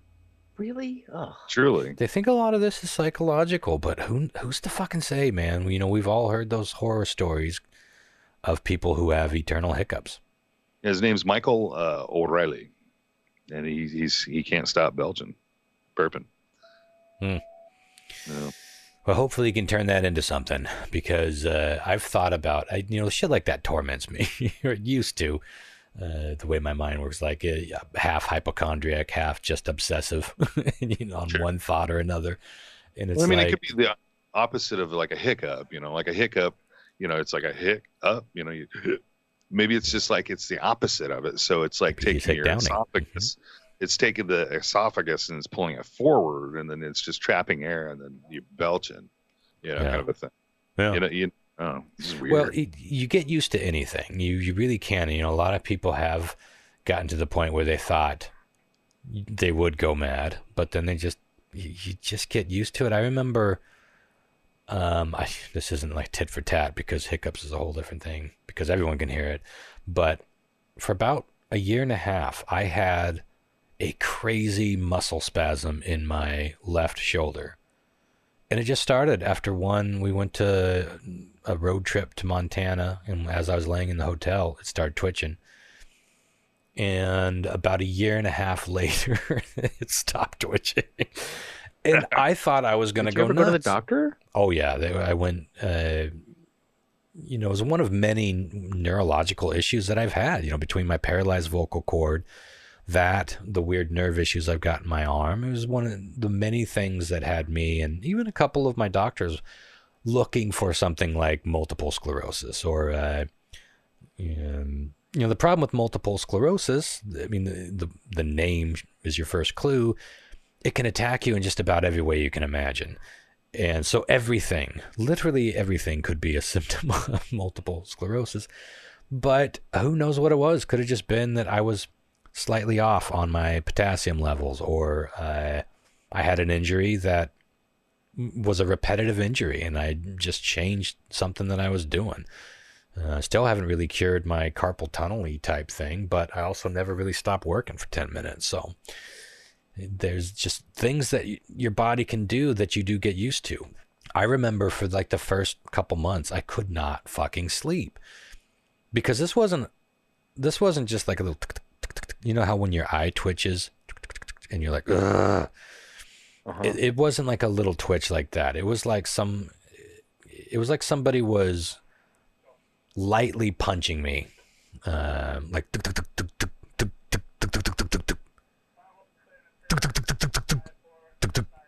it wasn't regular. It was all over the place, and it was so jarring that it was like, ugh. Like, what the fuck is it? And then finally, I just like, well, I got looked at. I'm doing stretches. I'm watching my potassium levels. I'm doing all the things. It's like, this is me now. This is my new me. And I stopped thinking about it eventually, for the most part, or just stopped caring. About 6 or 7 months ago, I had a couple days where it was twitching again, and I was like, fuck, is that thing back? And that was all I thought about. This is me again. Yeah, I was like, because I knew that I was going to get used to it at some point, but I was like, oh, really, that again? Because it was always annoying. But yeah. I mean, I guess it's okay if it's like a back muscle thing, but like if it was like a winking thing, that would like just be horrible. Because it'd be like, fuck, I can't stop winking at people. Well, that's the thing, is like that a facial contortion. It would really impact your social life, and that was what my vocal cord did. I couldn't talk. I holed up, basically just inside and started drawing all day long because that's all I could do for 9.5 months. That still drives me bonkers. I mean, that was, I think it was before I met you, but you tell me that story and I can't believe it. Yeah, it's hard for me to believe, and it's amazing how often I worry about it coming back because it was so traumatic and so much about my life. And that was when I wasn't very social back then, and I wasn't doing a podcast, I was making music, but it just I didn't rely on my voice back then like I do now. And I think about it, man, what if that just freakishly popped up again? I'd just go silent and go back to making art. You were silent for 9 months, and now we can't get you to shut the fuck up. Can't get me to shut the fuck up. Maybe that's why I'm such a mic hog. You ever think about that, guys? You go silent for 9 months. You're making up for lost time still. There you go. And on that note, did any of you have anything to weigh in? The singer for Spin Doctors, his voice, he had a paralyzed vocal cord for, it might have been about a year, maybe not quite. But it came back, and he was able to sing again. And in an interview I read once, he just said a perfectly poignant and beautiful sentence, which is just, every word is a gift. And I feel that way. I feel like, because the doctors are like, it's 50-50 whether it'll ever come back. And I was like, how do I go on without a voice? Like, how do you life without being able to communicate? But people lose way more than their voice. You know, it was a mindset that I was prepared to. I thought that it was going to be after almost a year, you start thinking something's never going to go away. And I just adapted my life to it. And that's when I started making art seriously for the first time since high school. Yeah, when I had my throat surgery, I was bad. It took me a year or so to talk. I remember that. Well, I ran into you once at a Mexican restaurant, and I noticed your voice seemed strained, but you were able to talk. And I don't know if that was when it was coming back. But. Yeah, it's weird. I lost my voice when I had my penile reduction. Yeah, like you don't have to take that much off, Doc. Yeah. Well, all I wanted was my foreskin back. God damn. Just cut a little of my foreskin off and glue it to my vocal cord. There are surgeries they do actually something very similar to that. I don't know where they get the extra flesh, but if your vocal cord, the way it works is that your vocal cords open and then they close. When you're trying to force the vibration and air out to make a noise, they close, and that thins the opening to where the air is released. What was happening was one of mine was trying to close, the other one just sat there. So it was like, it was just, there's no way to get your vocal cord, that air thin enough to create sound. I found that if I cranked my neck all the way to the left, I could very strained talk like this and just communicate when I needed to. It was a fucking nightmare, man. You think maybe it was because you had to go like that to talk to the ladies in the cage? Yeah, there could have been some underlying issue. I still think that it all came from me screaming at my ex-wife at the top of my lungs because she just kept pushing me. Yeah, makes sense. But the doctors didn't agree with that. They were like, no, this isn't screaming damage. But going back to professional singers, there are two singers that I have read, not the spin doctors, but one of them was the singer for Cinderella. Tom Kiefer, I think might be his name. He had this for about a year or so. And, think about how that dude sings. Very that sounds like you're doing damage to your vocal cord. And he had to retrain his own voice, and then his came back. There's another heavy metal singer, and he had a similar issue. Now you got to think about all the people who scream and they never do that. But, who's to say that didn't at least contribute to what happened? And otherwise it just came out of the blue. I remember one time I had a really bad habit of, especially in the 90s, is to mimic a lot of singers. And one of them was Chris Cornell, back in the early days of Soundgarden when he really fucking screamed. And I remember I was doing Outshined. I was up at Niemeyer's, a friend of ours, up by the airport, and he had a jam room kind of set up downstairs, and we were rocking out, and I was playing that Outshined, and I got to the Outshined part where you do the sustain of that, and I felt like a chunk of something fly up from my esophagus or something, that it shot out, and it was like a chunk of one of your testicles come right out, because it was bad. And I think that happened to me twice. In my years of playing guitar and singing. I think it only happened twice, and it seemed like it was about mimicking the same guy. You get no more Cornell mimicking. Yeah, I could do a lot of Eddie Vedder and stuff like that, but sure, stay down. And I could do Chris Cornell, but I just can't do the high part. Yeah, fascinating. My voice from that. We're sensitive creatures, and we all go through some shit. Some of us go through some fucking crazy shit. You just got to accept it and do what you can to fight it, and hope for the best. And speaking of that, I think that's a great transition to go into a story of hope and I was going to say redemption, but that's not applicable. But Lyle and Christopher, as we have teased, made a very key trip over to the west side for some testing to get Lyle on a transplant.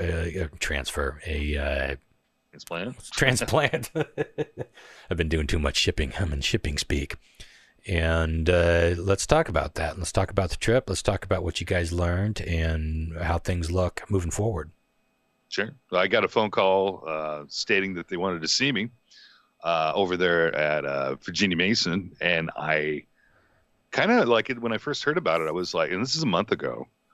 We went earlier this month, so it's been a few weeks since we went. But I was like, hey, take your time, because I know I don't have anything.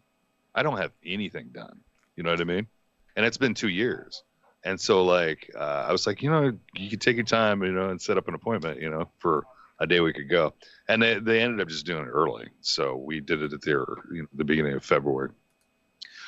And I went over there, booked a place for 3 days right downtown. Tell them about your digs. Tell them about your sweet digs. The sweet digs. We want to talk about the Cecil Hotel. This is sketchy. No, it wasn't that. It was fucking kind of sketchy, to be honest with you. The great thing was it was like literally across the street from the hospital. Yeah. But so the hotel that I originally wanted to book in was called the Inn at Virginia Mason, and it's Four Seasons. Well, it's on the campus. It's on the, it's literally part of the hospital. And so they said, well, we have these rooms over yonder for a little cheaper. And I was like, okay, well, I'll just go there. And so it's literally across the street. But the building itself is, God, what is it? A 7-story building? Mm-hmm. It's completely fucking alone. There's nobody in there. Yeah. Besides, it seemed like it was, easily, thankfully updated in 1920, 1925 at the latest. Lobby was really cool. It was very old, but yeah, it had, you know what I mean? That character to a hotel, a really old hotel. Did you go up the elevator with me or did we walk the stairs? I can't remember. We walked the stairs. Yeah, actually, we did both. Yeah, the elevator is pretty sketchy. But sometimes those older ones. Like the Burkill here in town even has this pretty sketchy fucking elevator, which I know Lyle's ridden in with me. It kind of reminded me of, Hope and Abbey. Yeah. Mm-hmm. It kind of had that BioShock feeling, like the 1950s. Yeah, that's the I said, 1920, 1925. Yeah, but like it would be great to film in there. And the thing is, like, it's completely unmanned. The people that own it are across the street. They give you the keys to get in, and then you just go to your home. Straight up Lord that's of what the I was Flies wondering what you bitch. meant that there was no one there. I was like, like you were the only guest? I seen a maid there, and when I left, I seen a receptionist that was at the desk. But other than that was the only time I seen her in 3 days. How'd you sleep in there, big guy?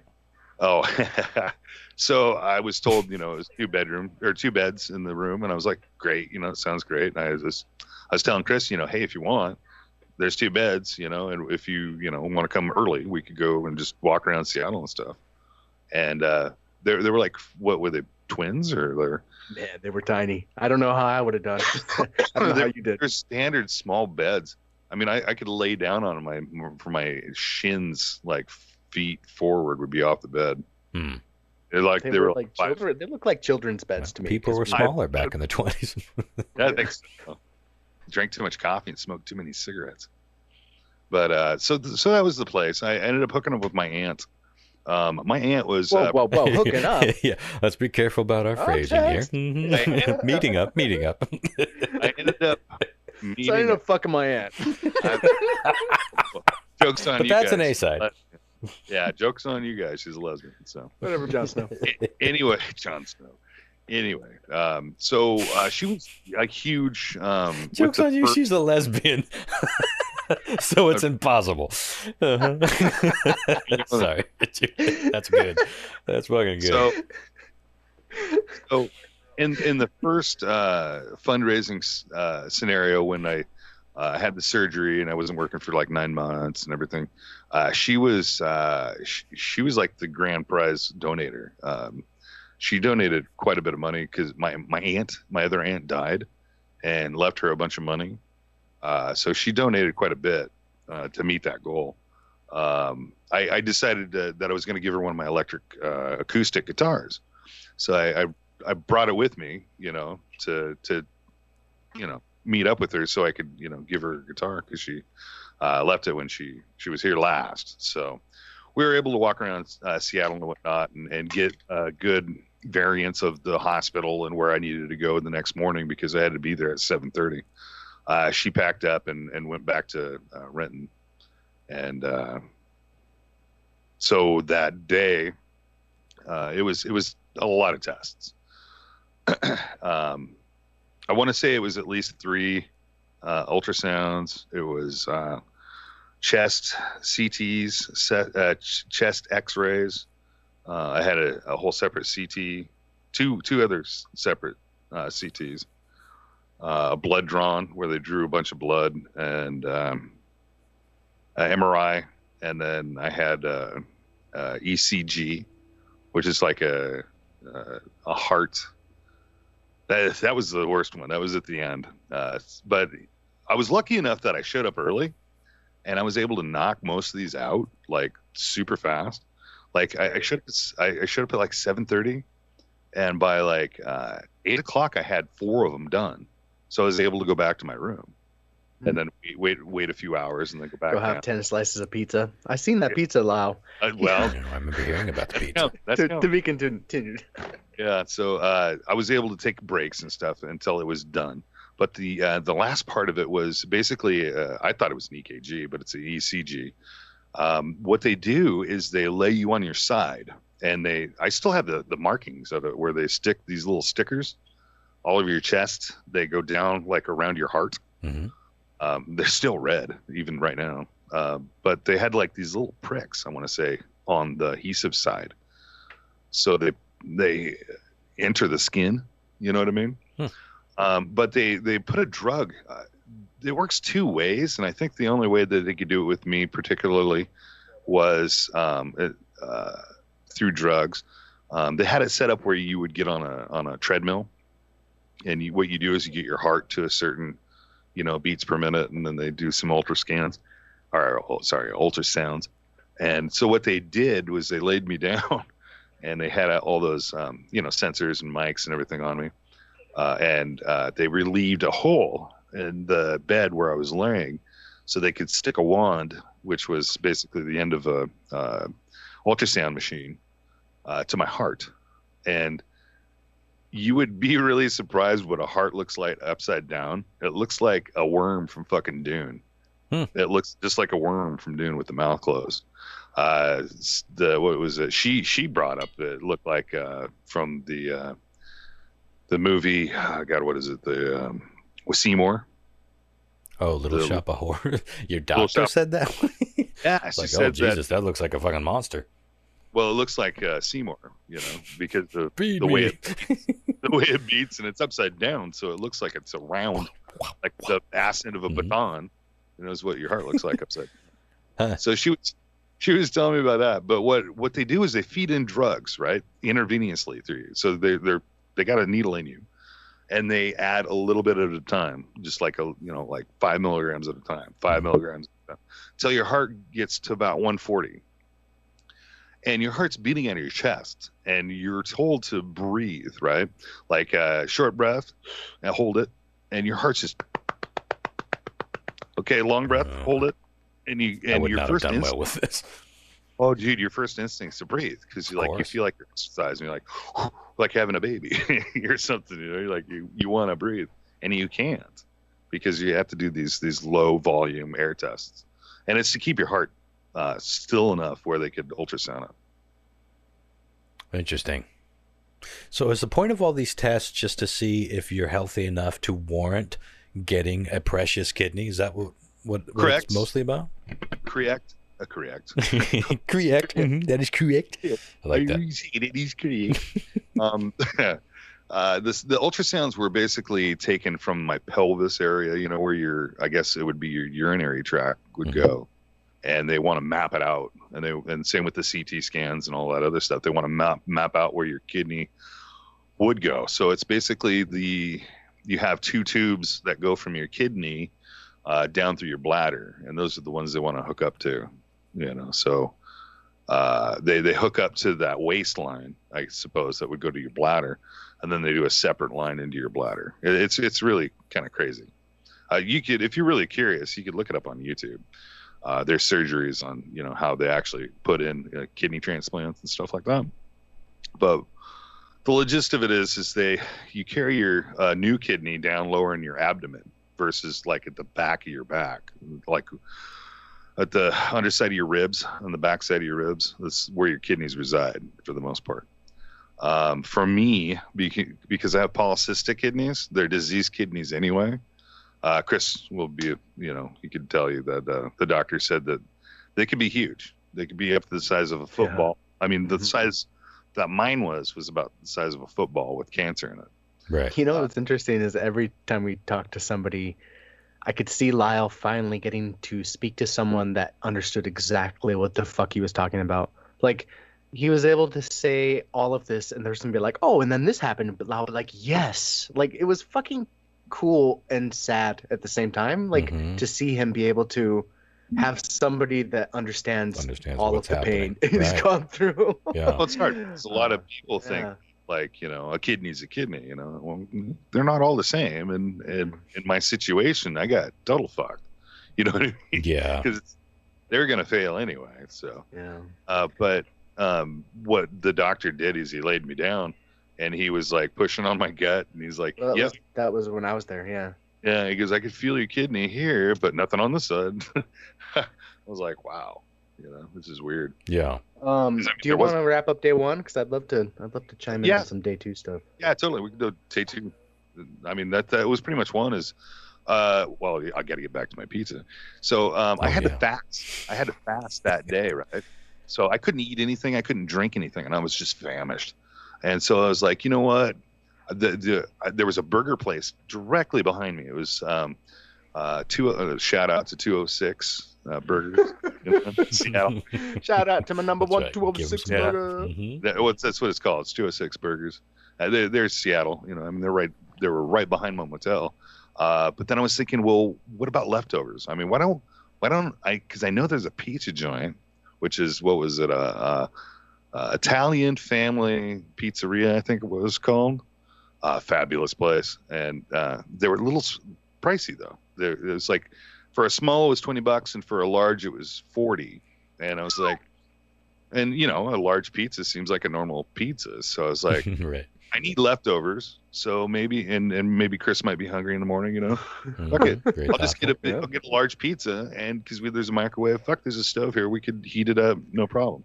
So I banked on getting the pizza, and when I showed up, I couldn't believe my eyes. The box alone was literally like 3 foot by 3 foot. He's not fucking kidding. Not even kidding.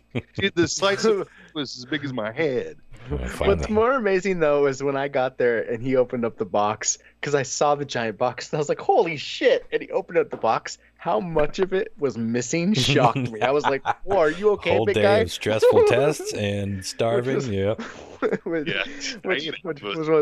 Which is ironic because I happened to, so the day before, I've talked about I have tummy issues occasionally on the show, and I've mostly got that dialed in with diet these days. I don't have a lot of flare-ups and problems anymore, but Monday, the day before I was there, I called out sick. I was fucking incapacitated. Like, I had a really bad stomach day. I was just back and forth to the bathroom, basically.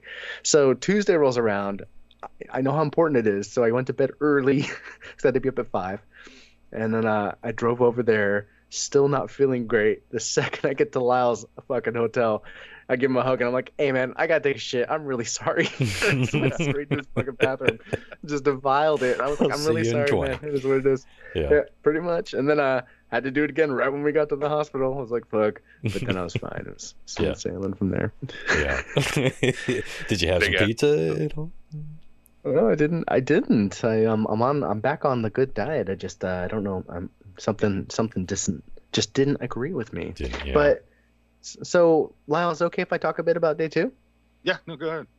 So we check in at like 9, and then our first class is we checked in at like 8. Our first class is it's a transplant education class, and it's us, me and Lyle, my buddy Lyle, and another table with a guy and a girl, and we're all in masks. And a doctor comes in and a trainer or something to that effect, and they kind of go over the whole process, and they break down what to expect. You're here to get a kidney, and this is what that scenario might look like. And it was fucking fascinating. Like I kept chugging coffee because I was like, I gotta stay awake. It's gonna be like school. But it was really interesting, and because we are so invested in Lyle, it made it even that much more interesting. Right. So we learned about the differences between a live transplant and a dead transplant, and then there's even another kind, like a high risk transplant, where you can get up like to 5 years out of a kidney, which they don't recommend, especially in a young healthy man's case like Lyle's. Mm-hmm. So lots of options. It's pretty cool.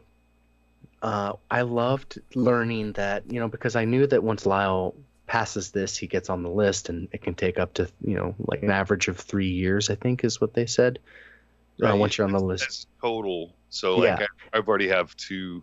Yeah, and that's what I was getting, like, that you've already done the time. Like, this could happen sooner served. Rather than later. You've already been there for 2 years, and that every since your dialysis began, right? That's when it starts. That's when it clocks in.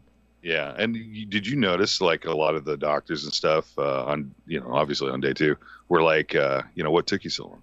Yeah, definitely. And I don't even know what took me so long, because it's my dialysis doctor, I think, that did it. It's like, and every fucking person we talked to, the vibe was good, Lyle. Like, the vibe was like, you're ready. Like, you're healthy. Your fucking tests look great. Like, it just feels like, there's one stage of this I'm concerned about, and I'm sure as you are as well, and we'll get to it. But it just felt really positive. Like, I felt fucking moved. Yeah, they're really worried about relapsing. And cancer, once you cut into cancer, it's usually comes back tenfold. Yeah. So it's something they always keep. Yeah. And I think that's why they kept me for so long. Because they probably would assume that I would have already had signs of something coming back. Okay. Yeah. They could test that in your blood too.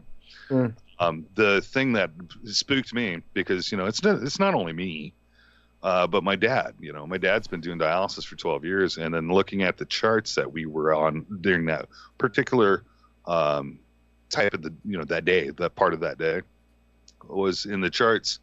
Like, if you could imagine a graft, one like at 10% would be your lifespan on dialysis. A 5-year, I think, on the diseased, or like somebody, what they're talking about is like somebody with really bad drug habits or something like that, or prostitutions that die young early, but what they're worried about also is that, like, you could contract diseases through that transplant, but also the lifespan of that kidney. And so the best bet, the best thing you could ever do is try to find a living match. Somebody that's willing to donate a kidney, because what happens in that scenario is that you're in 2 rooms, they extract the kidney, walk right next door, and put it in you. Right. Yeah, it gives them like 40% more life, basically, too. It's like a decade. Yeah, it's crazy. 5 or 4. It's nuts, man. I mean, like, it's a lot and I know this because I've heard him say it. Lyle would never want any of us to give him our kidney. Like, he's not asking anyone to do that. No, but it is so fucking fascinating to read about. And if there was a donor that did want to, like, he found somebody, I don't know, it's a fucking weird scenario to even imagine, but like, even if that person didn't have a match, there's a system they put them into, basically, because, like, let's say a husband and wife were in this situation, the husband's like, yes, take my kidney, and they were like, sorry, you don't have the right blood type. They have a system where he donates his kidney and she gets one from another stranger that matches. So they they find it and make it work. It's really fucking interesting. And insurance covers all of it for the second person too. Even if like 10 years down the line, that person starts to have health issues because of the transplant, the insurance that covered the transplantation will cover the treatment there too. So it's just like, they've really got a lot of things. Really surprisingly good system. Well, right? I mean, that in itself is pretty huge, because I'm already tapped in millions of dollars with dialysis. Right. I'm sure, man. Yeah. There was another in that room. There was another couple, and Another couple. You see, I worked that in, Lyle. Like we were on a little date, buddy. A second couple. There was another couple. Uh-huh. And the gentleman, it was hard to tell how old he was, but he didn't look too much older than Lyle or me. I thought he maybe 10 years. It's hard to say with the mask. But he was on this would be his second transplant, so he'd already had one that was coming to a life's end. Well, he was at 7 years old, I think, when he had his. Oh, I didn't catch that. Okay. Yeah. Damn. So he was like kind of going out from, Wow. That's a good run. Good run. Yeah.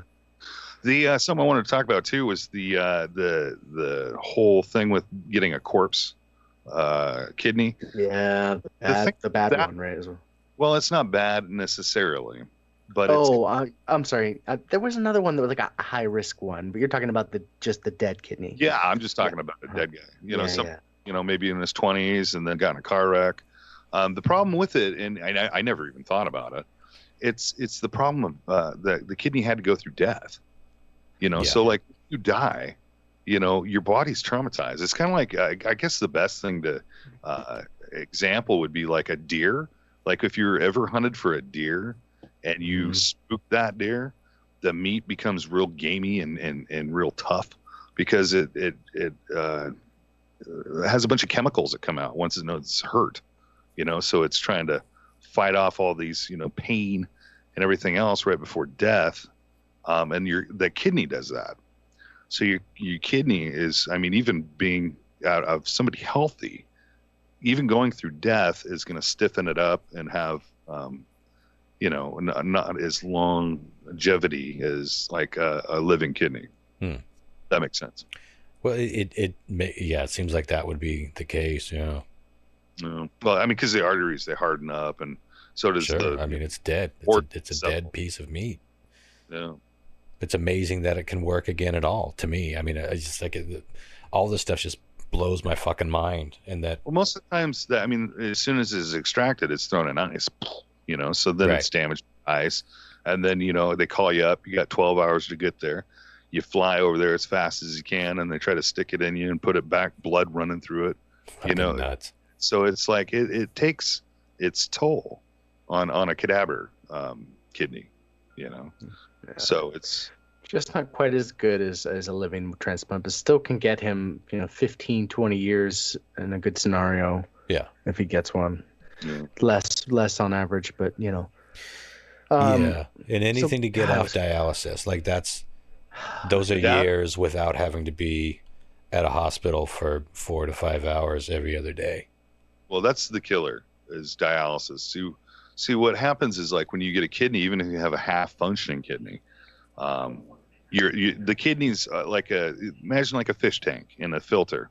It's pumping water through the filter and it's keeping things clean, and it's always going. Dialysis is different.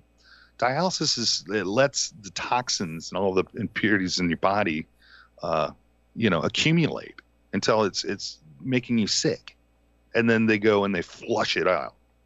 And it's a process of that ebb and flow. It's more like just like contaminating and then just flushing it out versus a steady, constant cleaning.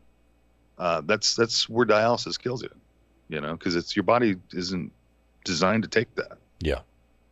Right after that, we met with the actual presenter of the class and a trainer, and she kind of went over his personal case and talked to him about what to expect and where he sits, and that was really interesting too, because we got to ask questions one-on-one with them. Then we met with the one that was a little tougher, which was the financial coordinator.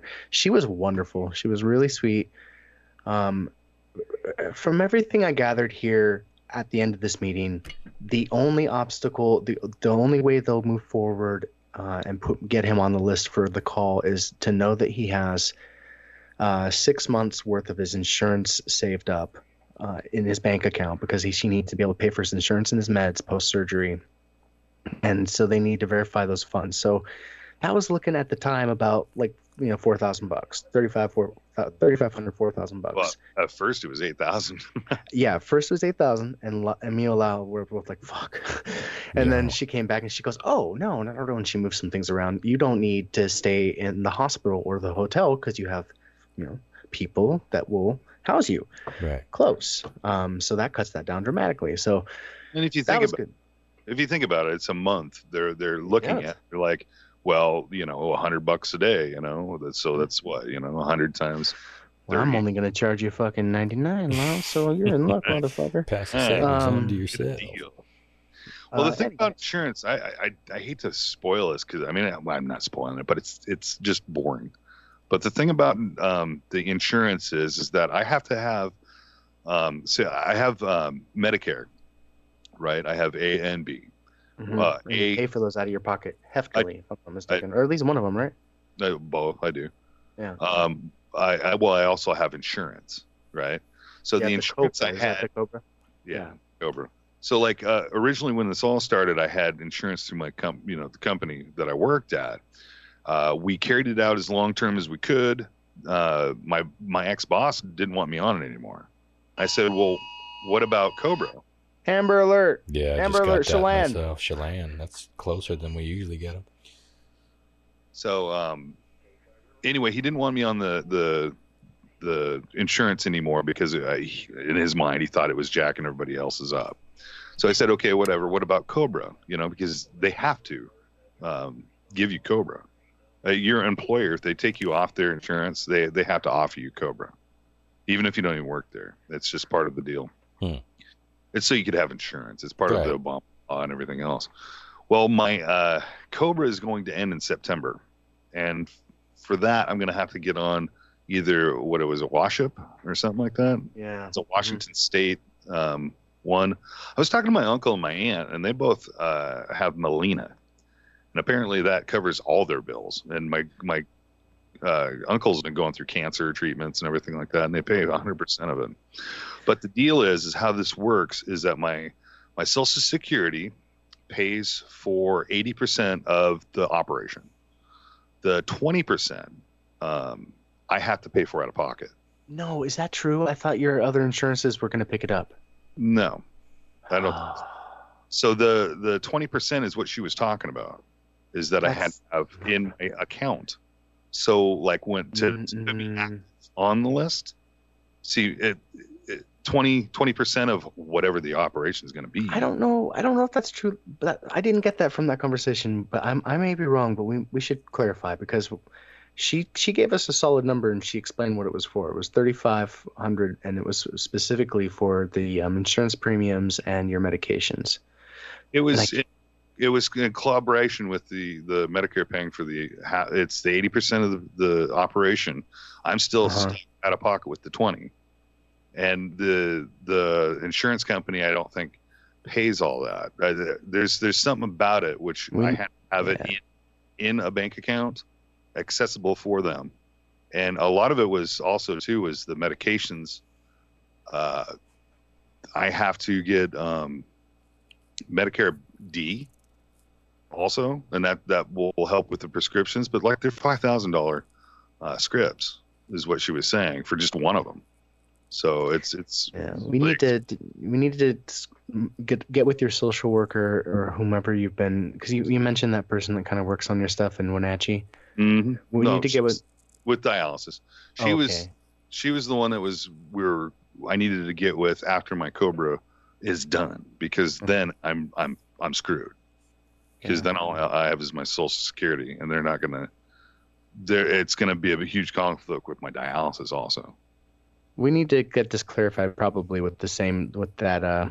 Well, we did. I have to remind her in August, is what she said. Get a hold of her a month before you lose it all, and which is silly. I don't know why they don't just do it now, but they want to wait until the time is time, and then what they want to do is put me on WashUp, which is a Washington State-based insurance. But I'm going to fight for them and try to get Molina because I think it's better.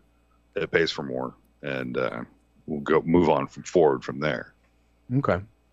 Well, we'll figure it out. We need to figure out what the number is, like what it's going to be. So it would help our fundraising to know for sure. But fundraising regardless. But yeah. Anyways, so financial coordinator meeting was interesting. We met with a surgeon after that.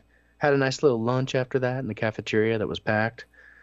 Met with the social worker, nephrologist, and then the transplant pharmacist at 3:30 p.m. was our last meeting there. It was a long day. That's a long day. Yeah, but we met a lot of interesting people and got a lot of information. And once we can get past this insurance and financial aspect, I feel like it's a really promising beginning to this. So yeah. Well, the other thing too is my teeth, and which they're already we're going steps with it. I already paid for my wisdom teeth to be taken out, and that's going to be next month. And the cleanings and stuff like that. So once they get a green bill, like saying, okay, we can move forward, because what they're concerned about is anything that could give an infection. Mm-hmm. So if you have any kind of mouth disease or anything, sure. Or whatever. My teeth are good. I mean, they're not bad.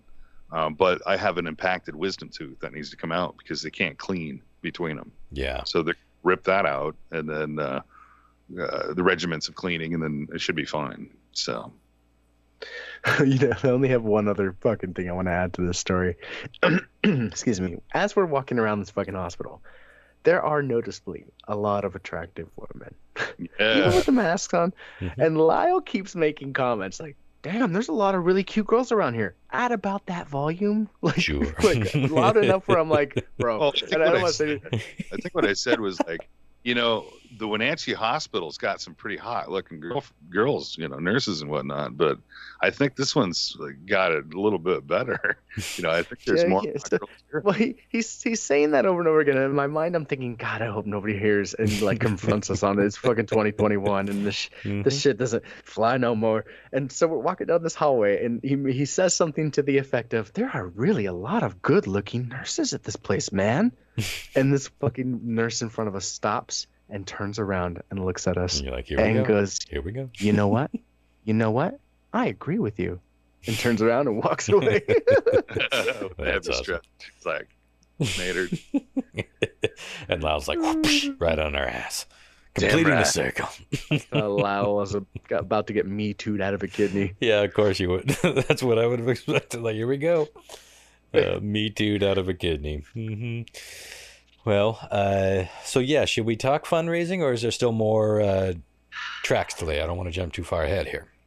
I'd sure like to know a number. Like it'd be cool, but I mean, if we just want to dive right into it, we can. Well, yeah, let's throw out some ideas, and because ultimately there's going to be some planning, and I think this will probably happen in a few different ways, in a few different stages. I've been thinking about things that I can do on my own and things that we can all do together, and I think finding ways to get our listeners involved on any capacity, of course, is a good start.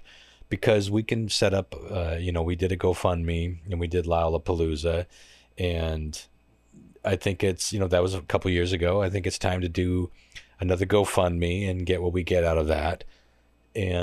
But you had a good idea, Chris, where it was more like a garage sale thing, and I thought that was maybe one way to. There's got to be a practical way to do this where people don't have to ship us our stuff and then we handle it. But if we could work with other people maybe to offer up some prized possessions that they have, they don't necessarily have to be super valuable, but just things that people will pay money for to sell it and then donate it to the cause.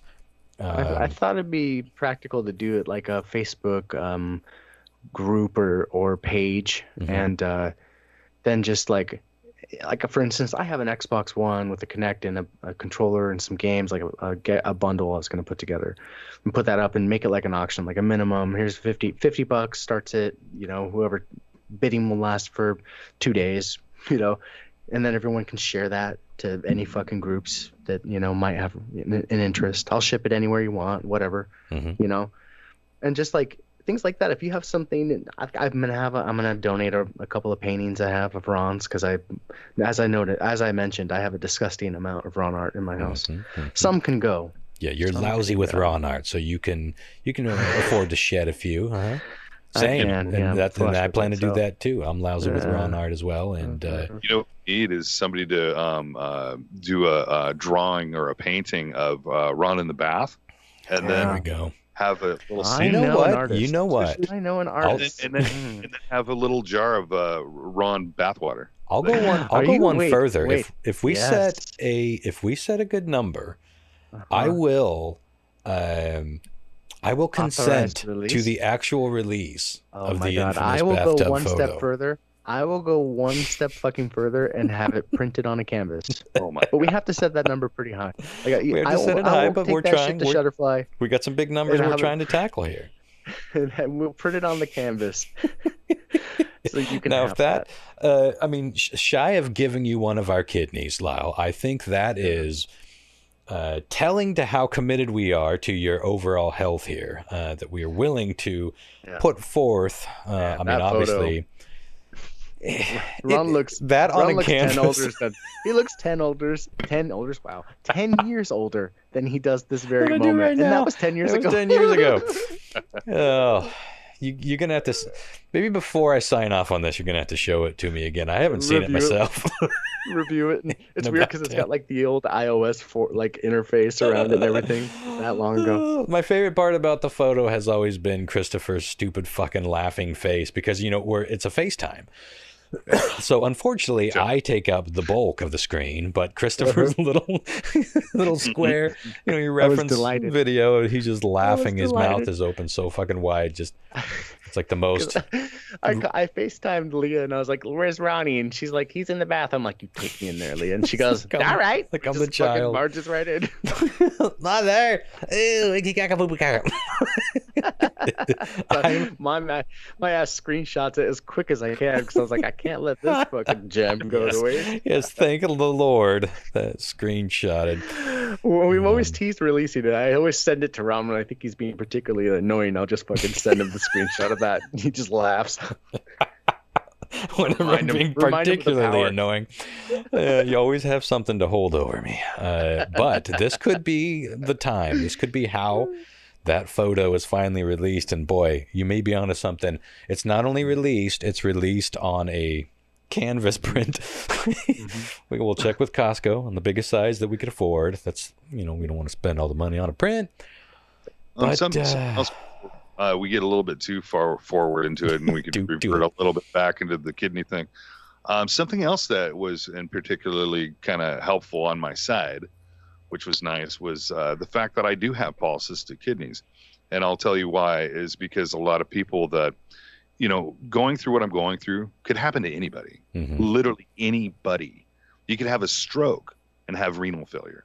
You could have a heart attack, have renal failure, come out of it, renal failure. You go into drug-induced coma like my father did and end up coming out and end-stage renal failure. It's very common. It's something that I didn't really think was that common, but it's pretty common. Yeah. And so with me in particular, usually when you have a stroke or something like that, when you get a kidney transplant, this is something the doctor was describing to me and Chris while we were sitting there, is that your body typically rejects anything that's foreign, that's not yours. It doesn't match your DNA, it wants it out. So if somebody has like a stroke or even diabetes will cause this, your body will fight it and try to attack it. So a lot of the what we're referring to with the money funds was to have and paid for were the medication they have to have, and you have to take it for the rest of your life. There's 5 of them. I think you lose 2 of them after I think 2 or 3 weeks, but then you have to take the other 3 for the rest of your life. And they're inhibitors. They're not enablers. They're inhibitors.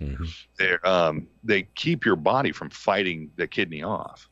You know what I mean? So it masks it to pretend it's part of the body. So the body doesn't attack it, full force. It might attack it a little bit, but it won't, completely reject it.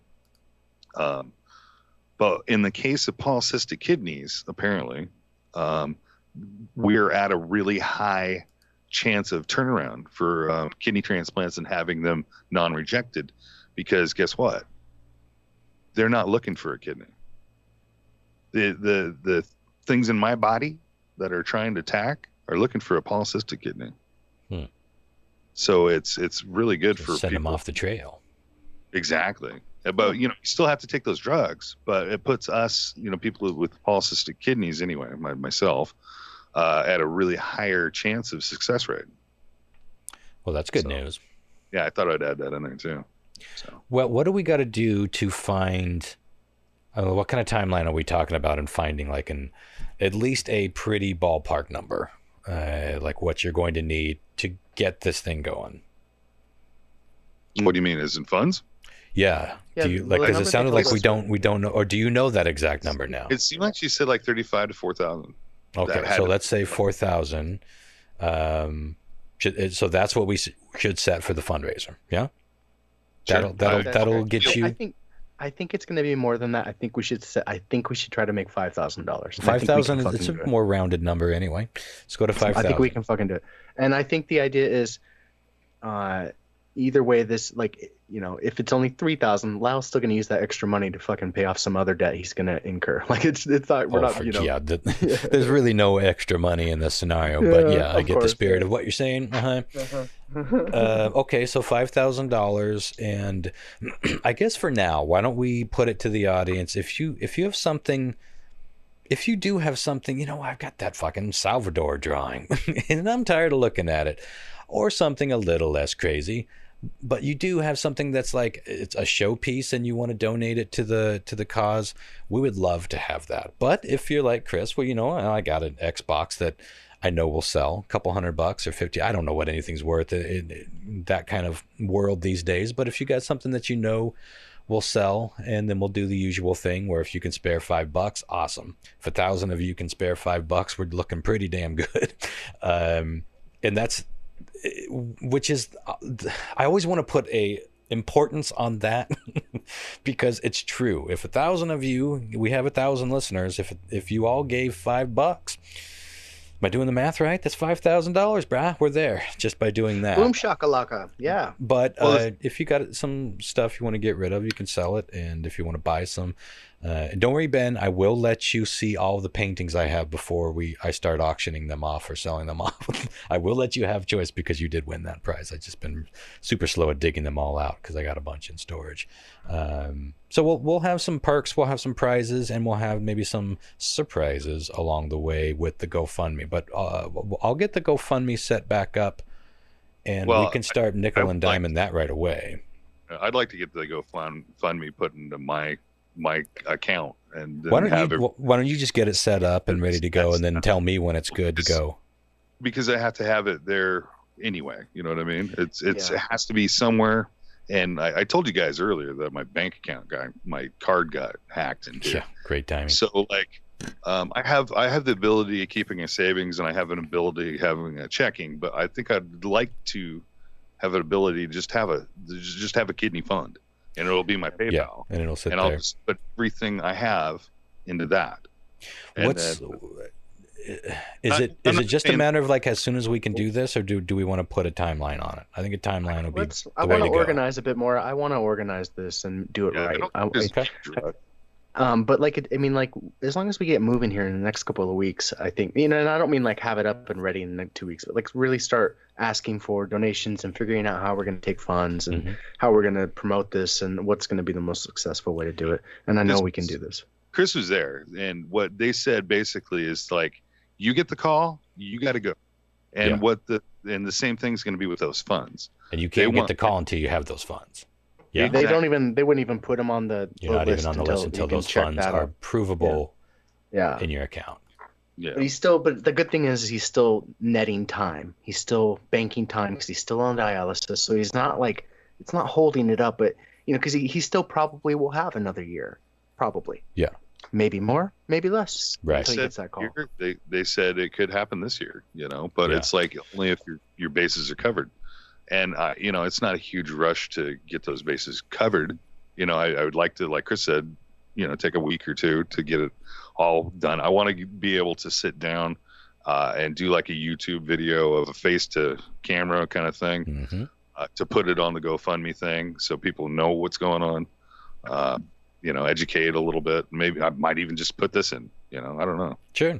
Well, I've got a list of things going that I'm just silly things that I'm coming up with. Like I will write an entire song about somebody who donates a certain amount of money and professionally record it, release it as a Bloody Oranges track, little things like that. And that's fucking awesome. I think if you that's guys fucking awesome. I think it'll be fun. And I think if you all think along those lines too, of what you can offer, just as like, here's some skills and some talents and some time that I can donate. That's if you made a little video, a 20-second video promoting that, and because I know how fast, and I don't mean to I know it's a lot of work, but I know how fast you can do that shit too, because you're so talented. Oh yeah. Like, I'm ready to record. If you got 10 of those at $200 a pop or whatever, I mean, Jesus. And that's something I could see. That's a story that I could see going viral. Like, man needs kidney, friend offers to write songs from scratch. Well, that's true. If we get multiples, we can make a whole album out of it. The Lyle Kidney album, the Bloody Orange Lyle Kidney album. Every song is written about somebody who donated that specific amount. That's a good idea too. Man, I can play guitar too. Yeah, that's true. Lyle can contribute. Lyle, let the Crippler serenade you. I think you start an OnlyFans, Lyle. This is how we get through this. Mm-hmm. Yeah, people want to see the Crippler way more than they want to see the monster in the bathtub. We're in the fucking one of the rooms, and there's like a model dick in one of the rooms. And it's like, you know how it is, like the fucking hanging down, cut in half dick, and you can see like the testicles and everything. Mm-hmm. And I'm looking at it, I'm thinking, that guy's pretty fucking hung. And Lyle's like, look at that little dick. Man, I feel bad for that guy. You're like, right? I'm just saying the same. Tears. Oh, no. Yeah, it's good shit. Anyways, man, I think it was a really good experience overall. Yeah. I'm excited about where we're going. I am too. Lyle, you got anything else you want to add, buddy, before we move on to weird trivia? Not really. It's like one of those things. I know we could do it. It's one of those things that like in time itself will prevail it. You know what I mean? It's really not a lot of money. It doesn't seem like it. I mean, it is, but it's not. It's a doable number. It's such a doable number, and I was so happy when you guys were texting me. Like Chris wrote us this whole big thing explaining it all, and I was like, God, I kept waiting for the but, and there are some, hazards, and of course, in some situations that are better than others, but it just all around sounded super encouraging and super doable to me. Well, I'll tell you this, and Chris picked up on the vibe, because he just obviously told you earlier. The everybody we talked to they were really surprisingly, on my side, but in the sense they didn't have anything negative to say. Mm-hmm. They were optimistic as fuck. Yeah. Come on. They were trying to. They're like, usually, because I'm not sure if you caught this, but I caught this by two of the other people. So usually I have something bad to say right about now, and I don't. Yeah. Mm-hmm. The thing is like through the x-rays of my chest, I was a smoker for years. This. Heavy. 2-pack a day. My lungs are fine. Everyone that listened to the earlier episodes when we were in the same room or before you had your mute button knows your cough, your former cough anyway. Yeah, I don't even cough like that anymore usually. Yeah. But yeah, my lungs are perfectly clean. It's amazing how it can heal if you quit in time. Blew my mind. Yeah, I felt that way with my last liver test. I mean, they just did the blood test. It doesn't give you the whole picture, but I was shocked that it was like perfect numbers. I was like, really? You want to look again? Or it's easy for me to say because I haven't gone through the 2 years that you've gone through, but I think everyone seems to feel like this is happening quickly. I mean, it's happening relatively quickly, and it's just all like even the doctors are like, everything looks great. Usually I've got bad news at this stage. So that's all exciting. We just need to do, after all of that, I feel like fundraising is and should be the easy part. It's frustrating that we don't have a system in place where you can just do it without having a certain amount of money in your bank. That's really insulting and degrading and just dehumanizing, but it's the reality. It really is, but in the same sense, it's really kind of important too, because if they give you a kidney, say that rule didn't apply. I went in, they called me up next weekend. We got a kidney, come on in. All right, cool. And so I'd show up and then put the kidney in, and then I wouldn't be able, after I was done, I didn't have enough funds to pay for to maintain it. And then it was a waste.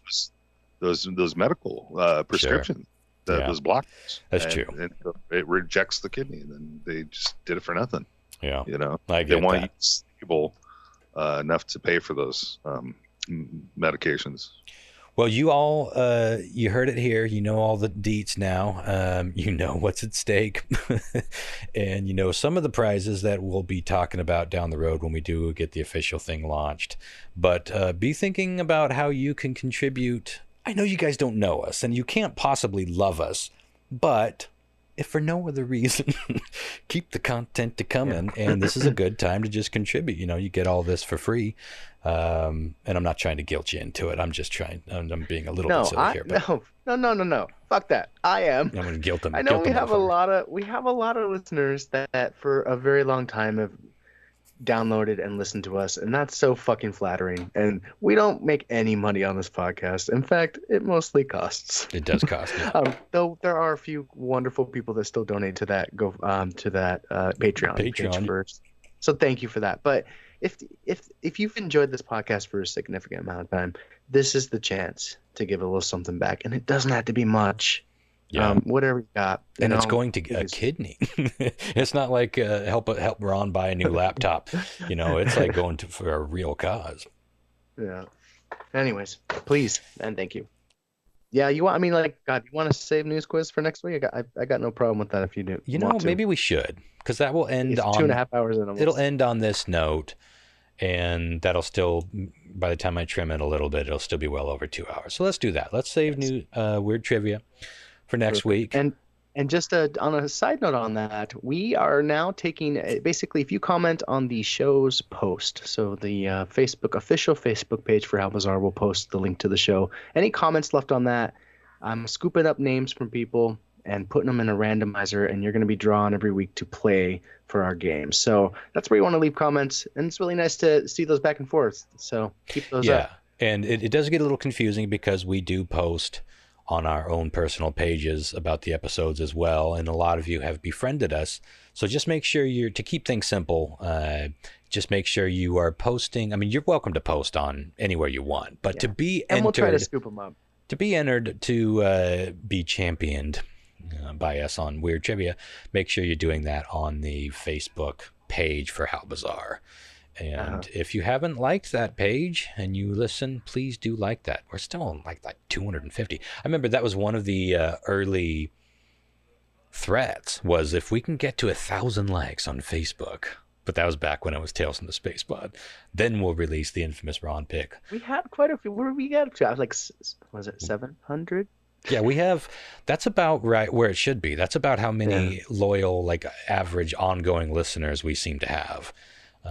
You know, a little south of 1,000, 600-700 loyally. And so, yeah, there's a lot of people that aren't following us on Facebook, but that's all right. But if you are on Facebook, you know, just cruise on over to How Bizarre and like it, because there are limitations Facebook puts on your page until you hit a certain number, and 500 is a big one. We're nowhere near that right now. And leave us a review, give us a thumbs up, however you listen to the podcast, share it with your friends. It's all down to you at this point. The show is what the show's going to be. I think we've been a little bit better about being consistent, putting things out on a regular basis, and we just need you to tell a friend that you think would give a shit. And that'll keep the show going, and so will your contributions to the Lollapalooza Part 2. We'll come up with a new snappy name because we don't want to double dip on that one. But we'll be talking more about that in the upcoming episodes. And tune in next week. We'll be talking about 9/11. So 9/11. Good night, y'all. Night, guys. John Mark left us. There he is. Just listening. All right. Is it too late to ask for anybody that's any relatively good health that is type positive, O positive? O positive kidney. It's not too late. Yeah. Not late. That would be a hell of a gift. We'd have to come up with a really, really good perk for that person to step forward with. But you never know. Put it out there. All right, y'all. We'll talk soon. Night, guys. Night. Good night.